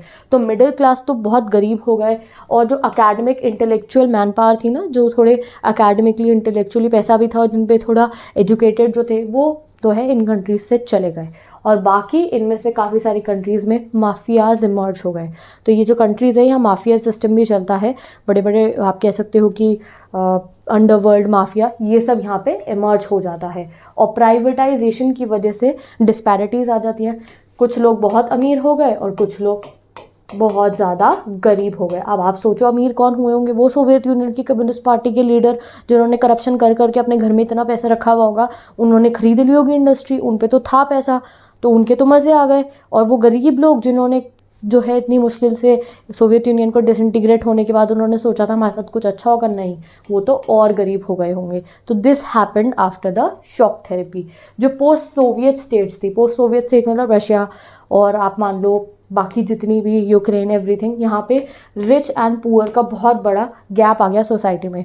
पहले ऐसा कुछ नहीं था सोवियत यूनियन में, पहले तो हर कोई इक्वल था, कोई अमीर गरीब नहीं था, पहले सब इक्वल थे क्योंकि सब कुछ स्टेट इकट्ठा सबको प्रोवाइड करी थी। अब अमीरी और गरीबी का बहुत फ़र्क आ गया रशिया के अंदर। तो दिस वाज द, देखो गाइज आप, रिजल्ट ऑफ शॉक थेरेपी। अब पढ़ते हैं हम पॉलिटिक्स के बारे में। अभी तो हम इकोनॉमी पढ़े हैं, इकोनॉमी तो बहुत ख़राब हो गई इन लोगों की। रशिया में इंडस्ट्रीज़ बिक गई, रूबल की वैल्यू डिक्लाइन हो गई, जीडीपी ख़राब हो गया, फूड शॉर्टेजेस हो गई, कलेक्टिव फार्म्स बंद हो गए, लोग गरीब हो गए। ये सब तो कॉन्सिक्वेंस हमने पढ़ लिए इकोनॉमिक। अगर पॉलिटिकल कॉन्सिक्वेंस देखें हम शॉक थेरेपी के, तो अब जैसे ही इन लोगों का क्या हुआ गाइस, इनकी पॉलिटिक्स, इनको अब डेमोक्रेसी लानी थी अपने यहाँ पे। डेमोक्रेसी लानी है मतलब कॉन्स्टिट्यूशन बनानी है। तो इन कंट्रीज़ के जो बड़े बड़े लीडर्स थे उन्होंने बहुत जल्दीबाजी में कॉन्स्टिट्यूशन लिख दी और कॉन्स्टिट्यूशन में प्रेसिडेंट को खूब सारी पावर दे दी।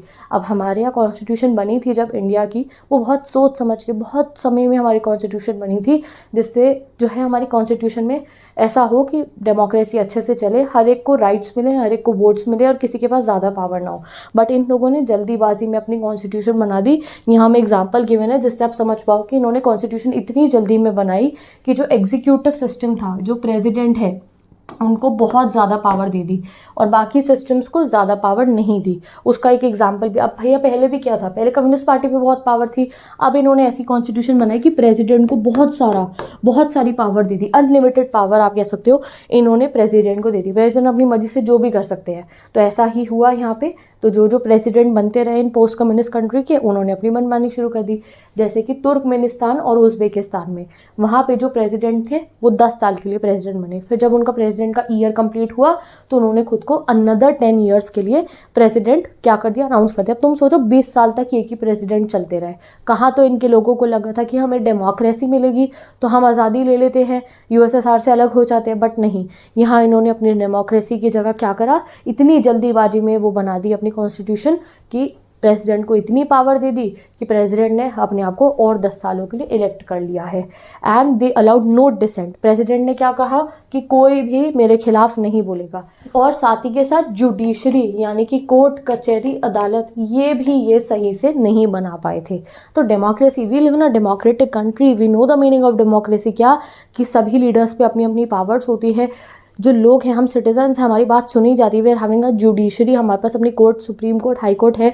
कोई प्रॉब्लम आए तो हम वहाँ पे जा सकते हैं। इनके प्रेसिडेंट पे इतनी पावर आ गई, प्रेसिडेंट अपनी मनमानी कर रहा था, जुडिशरी भी इन लोगों के पास नहीं थी। तो क्या कुछ फ़ायदा हुआ अभी तक इनको? आने का कैपिटलिज्म में नहीं अभी तक। Most of this economies revive करना शुरू करती है 2000 से, ठीक है, 2000 से। 1991 से इनकी प्रॉब्लम शुरू हुई, शॉक थेरेपी लगी, 2000 से ये रिवाइव यानी कि थोड़ा संभलना शुरू करती हैं। कैसे संभलना शुरू करती हैं? देखो, इनके पास बहुत एक अपने पास इनके ट्रेजर था इन सभी कंट्रीज़ पे। क्या ट्रेजर था उनका? वो इनमें नेचुरल गैस, ऑयल, पेट्रोलियम था। तो वो इन्होंने एक्सपोर्ट करना, मिनरल्स भी बहुत सारे हैं इनकी ज़मीन में नीचे, तो इन्होंने वो एक्सपोर्ट करनी शुरू कर दिया। अब जिसके पास ऑयल है, नेचुरल गैस है, मिनरल है, तो वो उनको बेच के पैसा कमा सकते हैं। ओके, अब यहाँ देखो आप, ये इनकी मेजर ऑयल प्रोड्यूसर कंट्रीज़ है ये, ठीक है, जिनको मैंने हाईलाइट करा है। Azerbaijan, Kazakhstan, Russia, Turkmenistan, Uzbekistan, इन पे बहुत सारा ऑयल है और गैस है, ठीक है। तो इन पे ऑयल और गैस है। अब इन्होंने इन ऑयल गैस को एक्सपोर्ट करना शुरू करा वेस्ट में, यूरोप के में, यूएसए को और ब्रिटेन को, फ्रांस को, इन कंट्रीज़ को। हमारे यहाँ पे भी आता है, हम लोग भी करवाते हैं एक्सपोर्ट। तो जब को आप लोगों को ऑयल और नेचुरल गैस एक्सपोर्ट कराना है तो ऑयल और नेचुरल गैस पाइपलाइंस के थ्रू एक्सपोर्ट होती है। तो इन सब कंट्रीज़ को तो ऑयल और नेचुरल गैस से पैसा मिलना शुरू हो गया।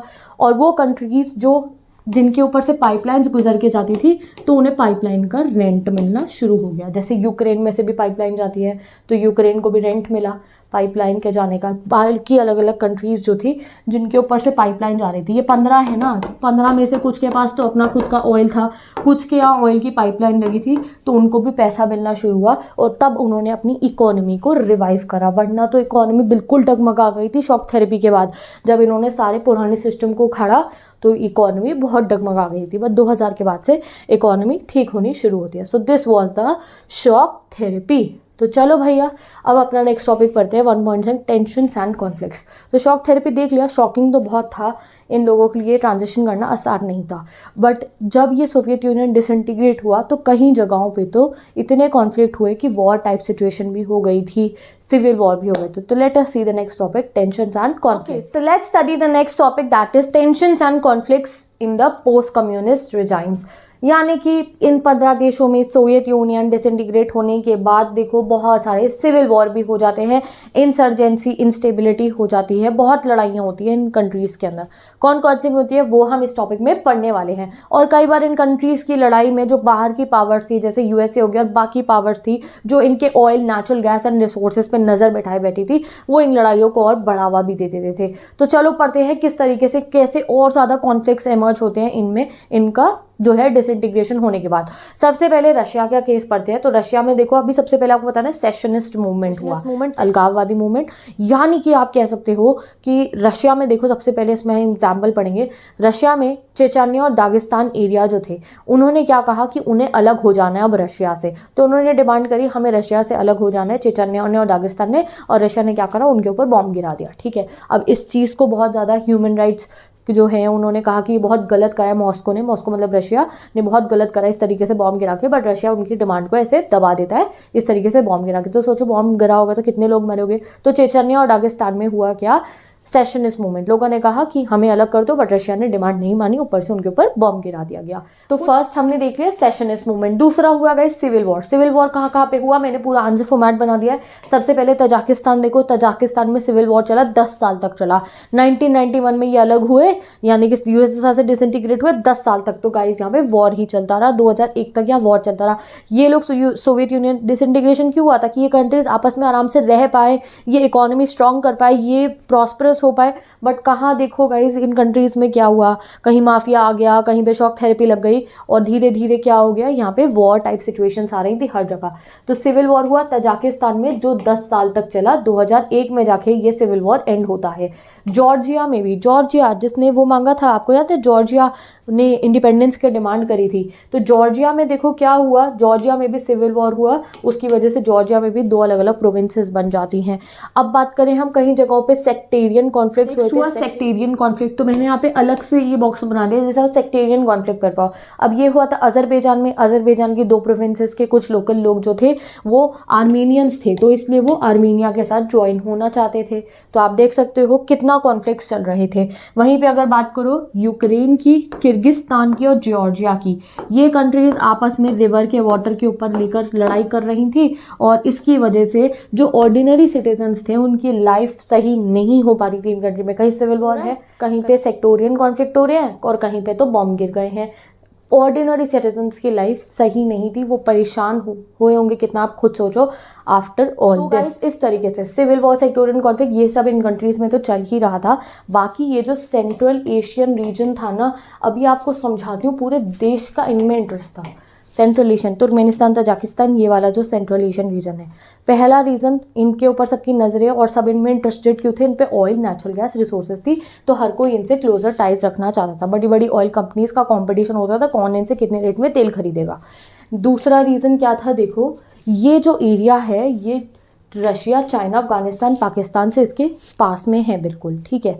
तो आफ्टर द 9/11 अटैक, 9/11 अटैक पता है ना आपको, टेररिस्ट अटैक जो यूएसए में हुआ था, ठीक है। एक एरोप्लेन को हाईजैक करके टेररिस्ट ने जो है बिल्डिंग्स के अंदर उसको वो जो है बॉम्ब कर दिया था। यस, 9/11 अटैक के बाद यूएसए अलर्ट पे था, तो यूएसए चाहता था कि ये जो सेंट्रल एशिया है ये किसके करीब है, पाकिस्तान के, अफगानिस्तान के करीब है, तो मैं यहाँ पे अपने बेसेस बना लूँ, एयर बेसेस बना लूँ, जिससे कि ये कंट्रीज़ मुझे अलाउ कर दे, मैं अपना एरोप्लेन यहाँ फ्लाई कर सकता हूँ, मैं अपना मिलिट्री बेस यहाँ बना सकता हूँ। एंड इवन अफगानिस्तान और इराक में जो वॉर चला, अभी आगे पढ़ेंगे गाइज, ये हमारा एडेड टॉपिक है, अफगानिस्तान वॉर, इराक वॉर। तो जब अफगानिस्तान वॉर और इराक वॉर में यूएसए को मिलिट्री बेस की, एयर बेस की ज़रूरत थी, तो उसने इन सेंट्रल एशियन रिपब्लिक्स में अपने बेसेस बनाए। वहीं पे अगर रशिया की बात करो तो रशिया को भी अपनी इन सेंट्रल एशियन रिपब्लिक में बहुत इंटरेस्ट था, क्योंकि रशिया कह रहा था ये तो मेरे भाई हैं, ये तो मेरे साथ में ही थे हमेशा से। तो रशिया को भी क्या लगता था कि इन्हें मेरी इन्फ्लुएंस में रहना चाहिए, इन्हें यूएसए के साथ में नहीं रहना चाहिए, ठीक है। करते हैं चाइना की, तो चाइना का भी बहुत ज़्यादा इंटरेस्ट है इन सेंट्रल एशियन कंट्रीज़ में, क्योंकि चाइना के पास में भी थी ये, और साथ ही के साथ गाइस चाइना को इनकी ऑयल रिसोर्सेज में इंटरेस्ट था। तो ये सेंट्रल एशिया काफ़ी एक आप कह सकते हो रीजन ऐसा बन गया था जहाँ पे सबकी नज़रें थी।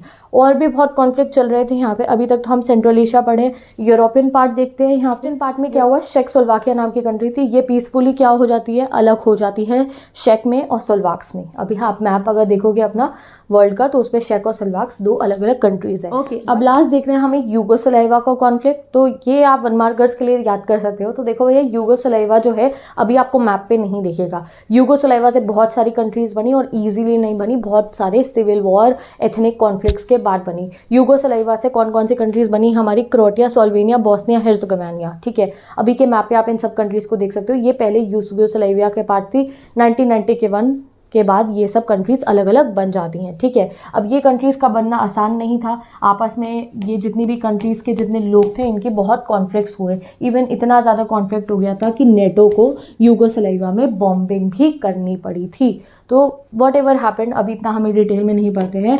यूगोस्लाविया वाले जो रीजन था वहाँ से हमारी ये नई कंट्रीज़ बनी, ठीक है। तो ये देखा आपने कि कितना ज़्यादा कॉन्फ्लिक्ट्स अराइज हुए after this transition from communism to capitalism. पहले कम्युनिज्म में जब ये स्टेट से रही थी तब भी ये प्रॉब्लम में ही थे, और कैपिटलिज्म में आते ही इनको और प्रॉब्लम झेलनी पड़ी, ये हमने इसमें समझ लिया। तो चलो भैया, अब ये अलग अलग कंट्रीज़ अपनी बन गई। रशिया की इकॉनमी रिवाइव हो गई 2000 के बाद से, बाकी कंट्रीज़ को ऑयल और नेचुरल गैस से पैसा मिल गया, किसी को पाइपलाइन से मिल गया, कॉन्फ्लिक्ट्स हुए, इंडिपेंडेंस हुए, इन्होंने हासिल कर ली अपनी आज़ादी। अब देखते हैं हमारा इंडिया का इन पोस्ट कम्युनिस्ट कंट्रीज़ के साथ कैसा रिलेशन था। जितनी भी पोस्ट कम्युनिस्ट कंट्रीज़ है हमारा रिलेशन कैसा था। तो सिंपल अगर मैं आपको बताऊं गाइस, तो हमारा रिलेशन सबके साथ अच्छा ही था, बट सबसे स्ट्रॉन्ग रिलेशन हमारा किसके साथ है, Russia. Russia is like our best friend, ठीक है। रशिया आज से नहीं, हमेशा से ही हमारा बहुत अच्छा साथ ही रहा है। रशिया और इंडिया जो है आपस में काफ़ी सारी बातों पर जो है रशिया हमारा सपोर्ट करता है, हम रशिया का सपोर्ट करते हैं, and we are good friends, ठीक है। एंड हमारी जो इंडिया की गाइस फॉरेन पॉलिसी है, फॉरेन पॉलिसी मतलब कैसे हम बाकी देशों के साथ डील करेंगे, उसमें रशिया और हमारा रिलेशन में बहुत इंपॉर्टेंट एस्पेक्ट्स हैं। रशिया और जो हम हैं, रशिया भी और इंडिया भी, हम लोग मिलके ना मल्टीपोलर वर्ल्ड का विजन शेयर करते हैं ना। व्हाट इज़ मल्टीपोलर वर्ल्ड, अभी ऊपर समझाया था ना। यूनिपोलर वर्ल्ड मतलब एक सुपर पावर, ठीक है। बाईपोलर वर्ल्ड मतलब जब 2 सुपर पावर थी, यूएसएसआर और हमारा यूएसए था। बट अब क्या था, अब हमारे वर्ल्ड स्टेज पे क्या हो गया था, यूएसएसआर तो डिसइंटीग्रेट हो गया और हम यूनिपोलर वर्ल्ड में आ गए थे, सिर्फ यूएसए था, ठीक है। यूएसए की दादागिरी चल रही थी। तो इंडिया और रशिया हमेशा से ही क्या चाहते हैं कि क्या हो जाए, एक मल्टीपोलर वर्ल्ड बन जाए, जो आज के समय पे है मल्टीपोलर वर्ल्ड। अब कोई एक ऐसा सुपर पावर नहीं है, अब there are so many nations जो बहुत अच्छे लेवल पे डेवलप हो चुके हैं। जैसे हम India, we are developing economy, we are so strong. साथ ही के साथ चाइना इतना राइज पे है, साथ ही के साथ आपको एशियान की कंट्रीज राइज पे है। Russia is very emerging economy, Russia भी बहुत राइज पे है, ठीक है। रशिया के पास कितनी मिलिट्री पावर है। साथ ही के साथ इजराइल इज़ ऑल्सो राइजिंग। तो एक मल्टीपोलर वर्ल्ड हो, ऐसा ना हो एक ही कंट्री अपनी दादागिरी कर रही हो, एक ही कंट्री बहुत पावर हो, या दो में हो, बहुत सारी country, Britain, France is also very powerful, ऐसा वर्ल्ड हो हमारा जिसमें सब कंट्रीज पावरफुल हो, सब एक दूसरे की हेल्प करें, ऐसी कंट्री हो हमारे पूरे वर्ल्ड में, ऐसा वर्ल्ड स्टेज हो हमारा। ये विजन शेयर करता है रशिया भी और इंडिया भी। हम दोनों सहमत है एक दूसरे पे कि मल्टीपोलर वर्ल्ड होना चाहिए, ऐसा बाइपोलर या यूनिपोलर वर्ल्ड नहीं होना चाहिए। एंड हमारी फ्रेंडशिप जो है इतनी, आप कह सकते हो इतनी स्ट्रांग है इंडिया और रशिया की फ्रेंडशिप, कि हमने 80 बायलेटरल एग्रीमेंट्स, बहुत सारे एग्रीमेंट्स डिफरेंट इशूज़ पे, ट्रेड हो गया, मिलिट्री हो गई, मोर देन 80 आप कह सकते हो एग्रीमेंट साइन हुए हैं between India and Russia under the strategic agreement of 2001। तो बहुत सारे एग्रीमेंट्स हमने साइन करे एक दूसरे को सपोर्ट करने के लिए। अब देखो गाइज, रशिया ना हमें बहुत हेल्प करता है। रशिया हमारा फ्रेंड क्यों है? क्योंकि रशिया हमें काफ़ी सारे रीजन से हेल्प करता है। रशिया हमारे को कश्मीर इशू पे हेल्प करता है, में कोई कश्मीर इशू होता है तो रशिया हमारी हेल्प करता है। रशिया हमारे को एनर्जी सप्लाई करता है, रशिया के पास कोल, पेट्रोलियम, नेचुरल गैस है, रशिया हमारी उसमें हेल्प करता है, हम रशिया से खरीदते हैं वो, ठीक है। अगर कोई हमें इंटरनेशनल इन्फॉर्मेशन चाहिए होती है तो रशिया हमारी हेल्प करता है उस इंटरनेशनल इन्फॉर्मेशन को एक्सेस। तो रशिया बहुत सारे रीजन में इंडिया की हेल्प करता है। बात करें हम कैसे रशिया की हेल्प करते हैं, तो हम जो है गाइज, वी इंडियंस, हम रशिया की सेकेंड लार्जेस्ट आर्म्स मार्केट है। रशिया में बहुत सारी गोली बंदूक और ये मिलिट्री का सामान, बहुत सारे बड़े बड़े जेट्स, फाइटर जेट्स बनते हैं, तो उसके सेकेंड लार्जेस्ट कंज्यूमर कौन है? हम हैं। हम रशिया के कस्टमर हैं, हम उनसे सामान खरीदते हैं और मोस्ट ऑफ द हार्डवेयर भी जो है रशिया से ही लेते हैं। तो हम रशिया के अच्छे कस्टमर भी और बहुत अच्छे फ्रेंड भी है हम रशिया के, ठीक है। और भी बहुत सारे हमारे रिलेशनशिप है। हम एक ऑयल कंज्यूमिंग कंट्री है, रशिया एक ऑयल प्रोड्यूसिंग कंपनी है, तो हम रशिया से ऑयल खरीदते हैं। कभी अगर हमें क्राइसिस होते हैं तो रशिया हमारी हेल्प करता है, ठीक है। तो रशिया और इंडिया काफ़ी अच्छे फ्रेंड्स हैं। और रशिया जो है उन्होंने हमारी न्यूक्लियर एनर्जी में भी हेल्प करी है। रशिया ने हमारे स्पेस मिशंस में भी काफ़ी हेल्प करी है, जैसे कि जब हमारे को रॉकेट चाहिए था, ठीक है, when we needed cryogenic rocket, तो उस समय पे रशिया ने हमारी हेल्प करी थी। रशिया ने हमारे साथ काफ़ी सारे साइंटिफिक प्रोजेक्ट्स में भी कोलैबोरेट करा है। सो अगर इन शॉर्ट हम गए तो रशिया और इंडिया काफ़ी अच्छे फ्रेंड्स हैं। एंड आपको कल्चरल रीजन्स भी बता रखे हैं। देखो, इंडिया और रशिया का जो है ना कल्चर भी एक दूसरे से पसंद करा जाता है। जो रशिया के लोग हैं इंडियन कल्चर को बहुत पसंद करते हैं, even they are a fan of Bollywood. आपको बुक में ये बता भी रखे। और यहाँ देखो आप, इंडिया और रशिया के ना जो जितने भी फ्रेंडशिप के रीजंस हैं, कैसा हमारा रिलेशनशिप है, उनको economic, political, military, culture reasons पर डिवाइड कर रखा है। जैसे मैंने आपको हर एक डिवीजन करके पढ़ा है, वैसे यहाँ बुक में डिवाइड कर रखा है। तो कल्चर रीजन में ये बता रखा है, कल्चर रिलेशनशिप में ये बता रखा है कि रशिया और इंडिया की फ्रेंडशिप इतनी अच्छी है कि रशिया के लोगों को ना बॉलीवुड बहुत पसंद है। इवन रशिया के यहाँ में अगर कोई जाए तो वो बॉलीवुड सॉन्ग सुन सकते हैं। वहाँ बॉलीवुड गाने बहुत चलते हैं, बॉलीवुड मूवीज़ ना डब होके रशियन लैंग्वेज में बहुत देखी जाती है वहाँ पे। एंड इवन वहाँ पे लोग अपने बच्चों का नाम, पुराने ज़माने में भी बहुत ज़्यादा जो हमारे फेमस एक्टर्स जैसे कि अमिताभ बच्चन जी और राज कपूर जी, उनके नेम पे ना वो अपने बच्चों के नाम रखा करते थे। तो Russian people love our culture also, ठीक है। तो विद दिस गाइज हमने अपना फुल ऑन चैप्टर कंप्लीट कर लिया है। शुरू करा था हमने कहाँ से कि बाइपोलैरिटी एंड कब हुई, कैसे होती है, एंड मैंने आपको इस चैप्टर में कोल्ड वॉर भी पढ़ाया फॉर यू गाइस। मैंने इसमें थोड़ा कोल्ड वॉर के बारे में भी पढ़ाया। नो, वीडियो की लेंथ थोड़ी एक्सीड हो गई है, क्यों? बिकॉज कोल्ड वॉर पढ़ना ज़रूरी था। क्यूएड के लिए आप पूरा चैप्टर पढ़ सकते हो, बट अगर आप एंड ऑफ बाइपोलैरिटी सिर्फ पढ़े हो तो मैंने आपको कोल्ड वॉर की जितनी नॉलेज आपको होनी चाहिए बता दी है। बाकी पूरा चैप्टर हमने पढ़ लिया है। यहाँ पर हमारा and of bipolarity chapter complete हो जाता है। अब जो है गाइस हमें एंड ऑफ बाइपोलैरिटी के एडेड टॉपिक पढ़ने हैं। यू नो, आपके इस टॉपिक में, चैप्टर में काफ़ी सारे एडेड टॉपिक हैं। पहला टॉपिक है यूनिपोलर वर्ल्ड, फिर है मिडल ईस्ट क्राइसिस। तो जितने एडेड टॉपिक हैं अब हम वो पढ़ना स्टार्ट करेंगे। तो now let us start the added topic जिसका नाम है unipolar world. Now what is a unipolar world? आप लोगों के लिए समझना बिल्कुल भी डिफिकल्ट नहीं है। बाइपोलर वर्ल्ड में क्या था? बाइपोलैरिटी थी, दो सुपर पावर थी। यूनिपोलर वर्ल्ड इज सिंपल, आप इसका डेफिनेशन देखना क्या होता है। जब एक सुपर पावर रह जाती है तो उसे यूनिपोलर वर्ल्ड कहते हैं। अब यूनिपोलर वर्ल्ड हुआ क्यों? अगर एग्जाम में right a short note on unipolar world तो आप डायरेक्टली ये लिख सकते हो क्या हुआ? The sudden collapse of the Soviet union took everyone by surprise. जैसे ही सोवियत यूनियन कोलैप्स हुआ तो सब लोग क्या हो गए? सरप्राइज हो गए। क्यों? क्योंकि पहले देश में दो सुपर पावर थी, एक सोवियत यूनियन और एक थी हमारी यूएसए, USA यानी कि America, Soviet union USSR and हो गई, तो इस वर्ल्ड स्टेज पे सिर्फ एक ही सुपर पावर बची, जो बच गई थी हमारी USA। तो यूनिपोलैरिटी मीन्स मतलब क्या हुआ, यूनिपोलैरिटी एक ऐसी सिचुएशन होती है जहाँ पे हमारे पास सिर्फ सोल या फिर एक ही सुपर पावर होती है जो इंटरनेशनल सिस्टम को डोमिनेट करती है। ये रही यूनिपोलैरिटी की डेफिनेशन। आप लोगों को तो समझ में आएगा यूनिपोलैरिटी मतलब सिंपल, पहले क्या था, दो सुपर पावर चल रही थी, दो पावर्स की इकोनॉमी, मिलिट्री और कल्चरल इन्फ्लुएंस पूरे वर्ल्ड पे थी। अब दो में से सिर्फ एक पावर की इकोनॉमी, मिलिट्री और कल्चरल इन्फ्लुएंस पूरे वर्ल्ड पे चलेगी, और वो एक पावर कौन सी है, हमारी USA। तो this is the unipolar world. एक बार आप ये इसको रीड कर लीजिए। अब unipolarity means that now there will be only one super power, और वो सुपर पावर कौन सी होगी, USA। और सिर्फ USA की ही मिलिट्री का आप कह सकते हो डोमिनेंस रहेगा कंट्री में। अभी हम first gulf war, second gulf war में देखेंगे कैसे USA की मिलिट्री की डोमिनेंस हमें दिखाई देगी, ठीक है। USA की इकोनॉमिक पावर हम देखेंगे, कितना पैसा था USA के पास में, अभी भी है मतलब, और उसकी डोमिनेंस देखेंगे। और USA के कल्चरल प्रेजेंस के बारे में हम इतना नहीं पढ़ेंगे, बट अगर मैं सिंपल आपको बताऊं तो वेस्टर्न कल्चर हम सब लोग कितना फॉलो करते हैं। मैकडोनल्ड्स का बर्गर हम सब लोग खाते हैं, डोमिनोज का पिज्ज़ा, ये सब क्या है, वेस्टर्न प्रोडक्ट्स है। आईफोन हर एक को चाहिए अब अपनी जेब पे, ये सब सॉफ्ट पावर है USA की। USA ने ये कल्चर पूरे के पूरे वर्ल्ड में फैला दिया। मैकडोनलाइजेशन, हर किसी को ब्लू जीन्स पहनना, एवरीथिंग लाइक दिस, ठीक है। तो USA का जो कल्चर है, वेस्टर्न कल्चर जो है, आजकल बाकी हर जगहों पे अडॉप्ट करा जाता है। तो ये USA के कल्चर की इन्फ्लुएंस है, ठीक है। और इकोनॉमिक और मिलिट्री इन्फ्लुएंस तो थी ही, साथ ही के साथ USA का जब ये सोल पावर रह गया USA, अब अब क्या हुआ, हमारी कंट्री में बस सुपर पावर एक रह गई USA। तो USA की जो डोमिनेंस थी वो इकोनॉमिकली, मिलिट्री एंड कल्चरली तीनों वे में देखी गई, और इस चीज़ को बोला गया यूनिपोलर वर्ल्ड। तो अब यूनिपोलर वर्ल्ड आपको आई होप समझ में आ गया होगा। World complete. अब पढ़ते हैं नेक्स्ट टॉपिक। तो गाइज अभी नेक्स्ट टॉपिक हमें कितने पढ़ने हैं, let me tell you that.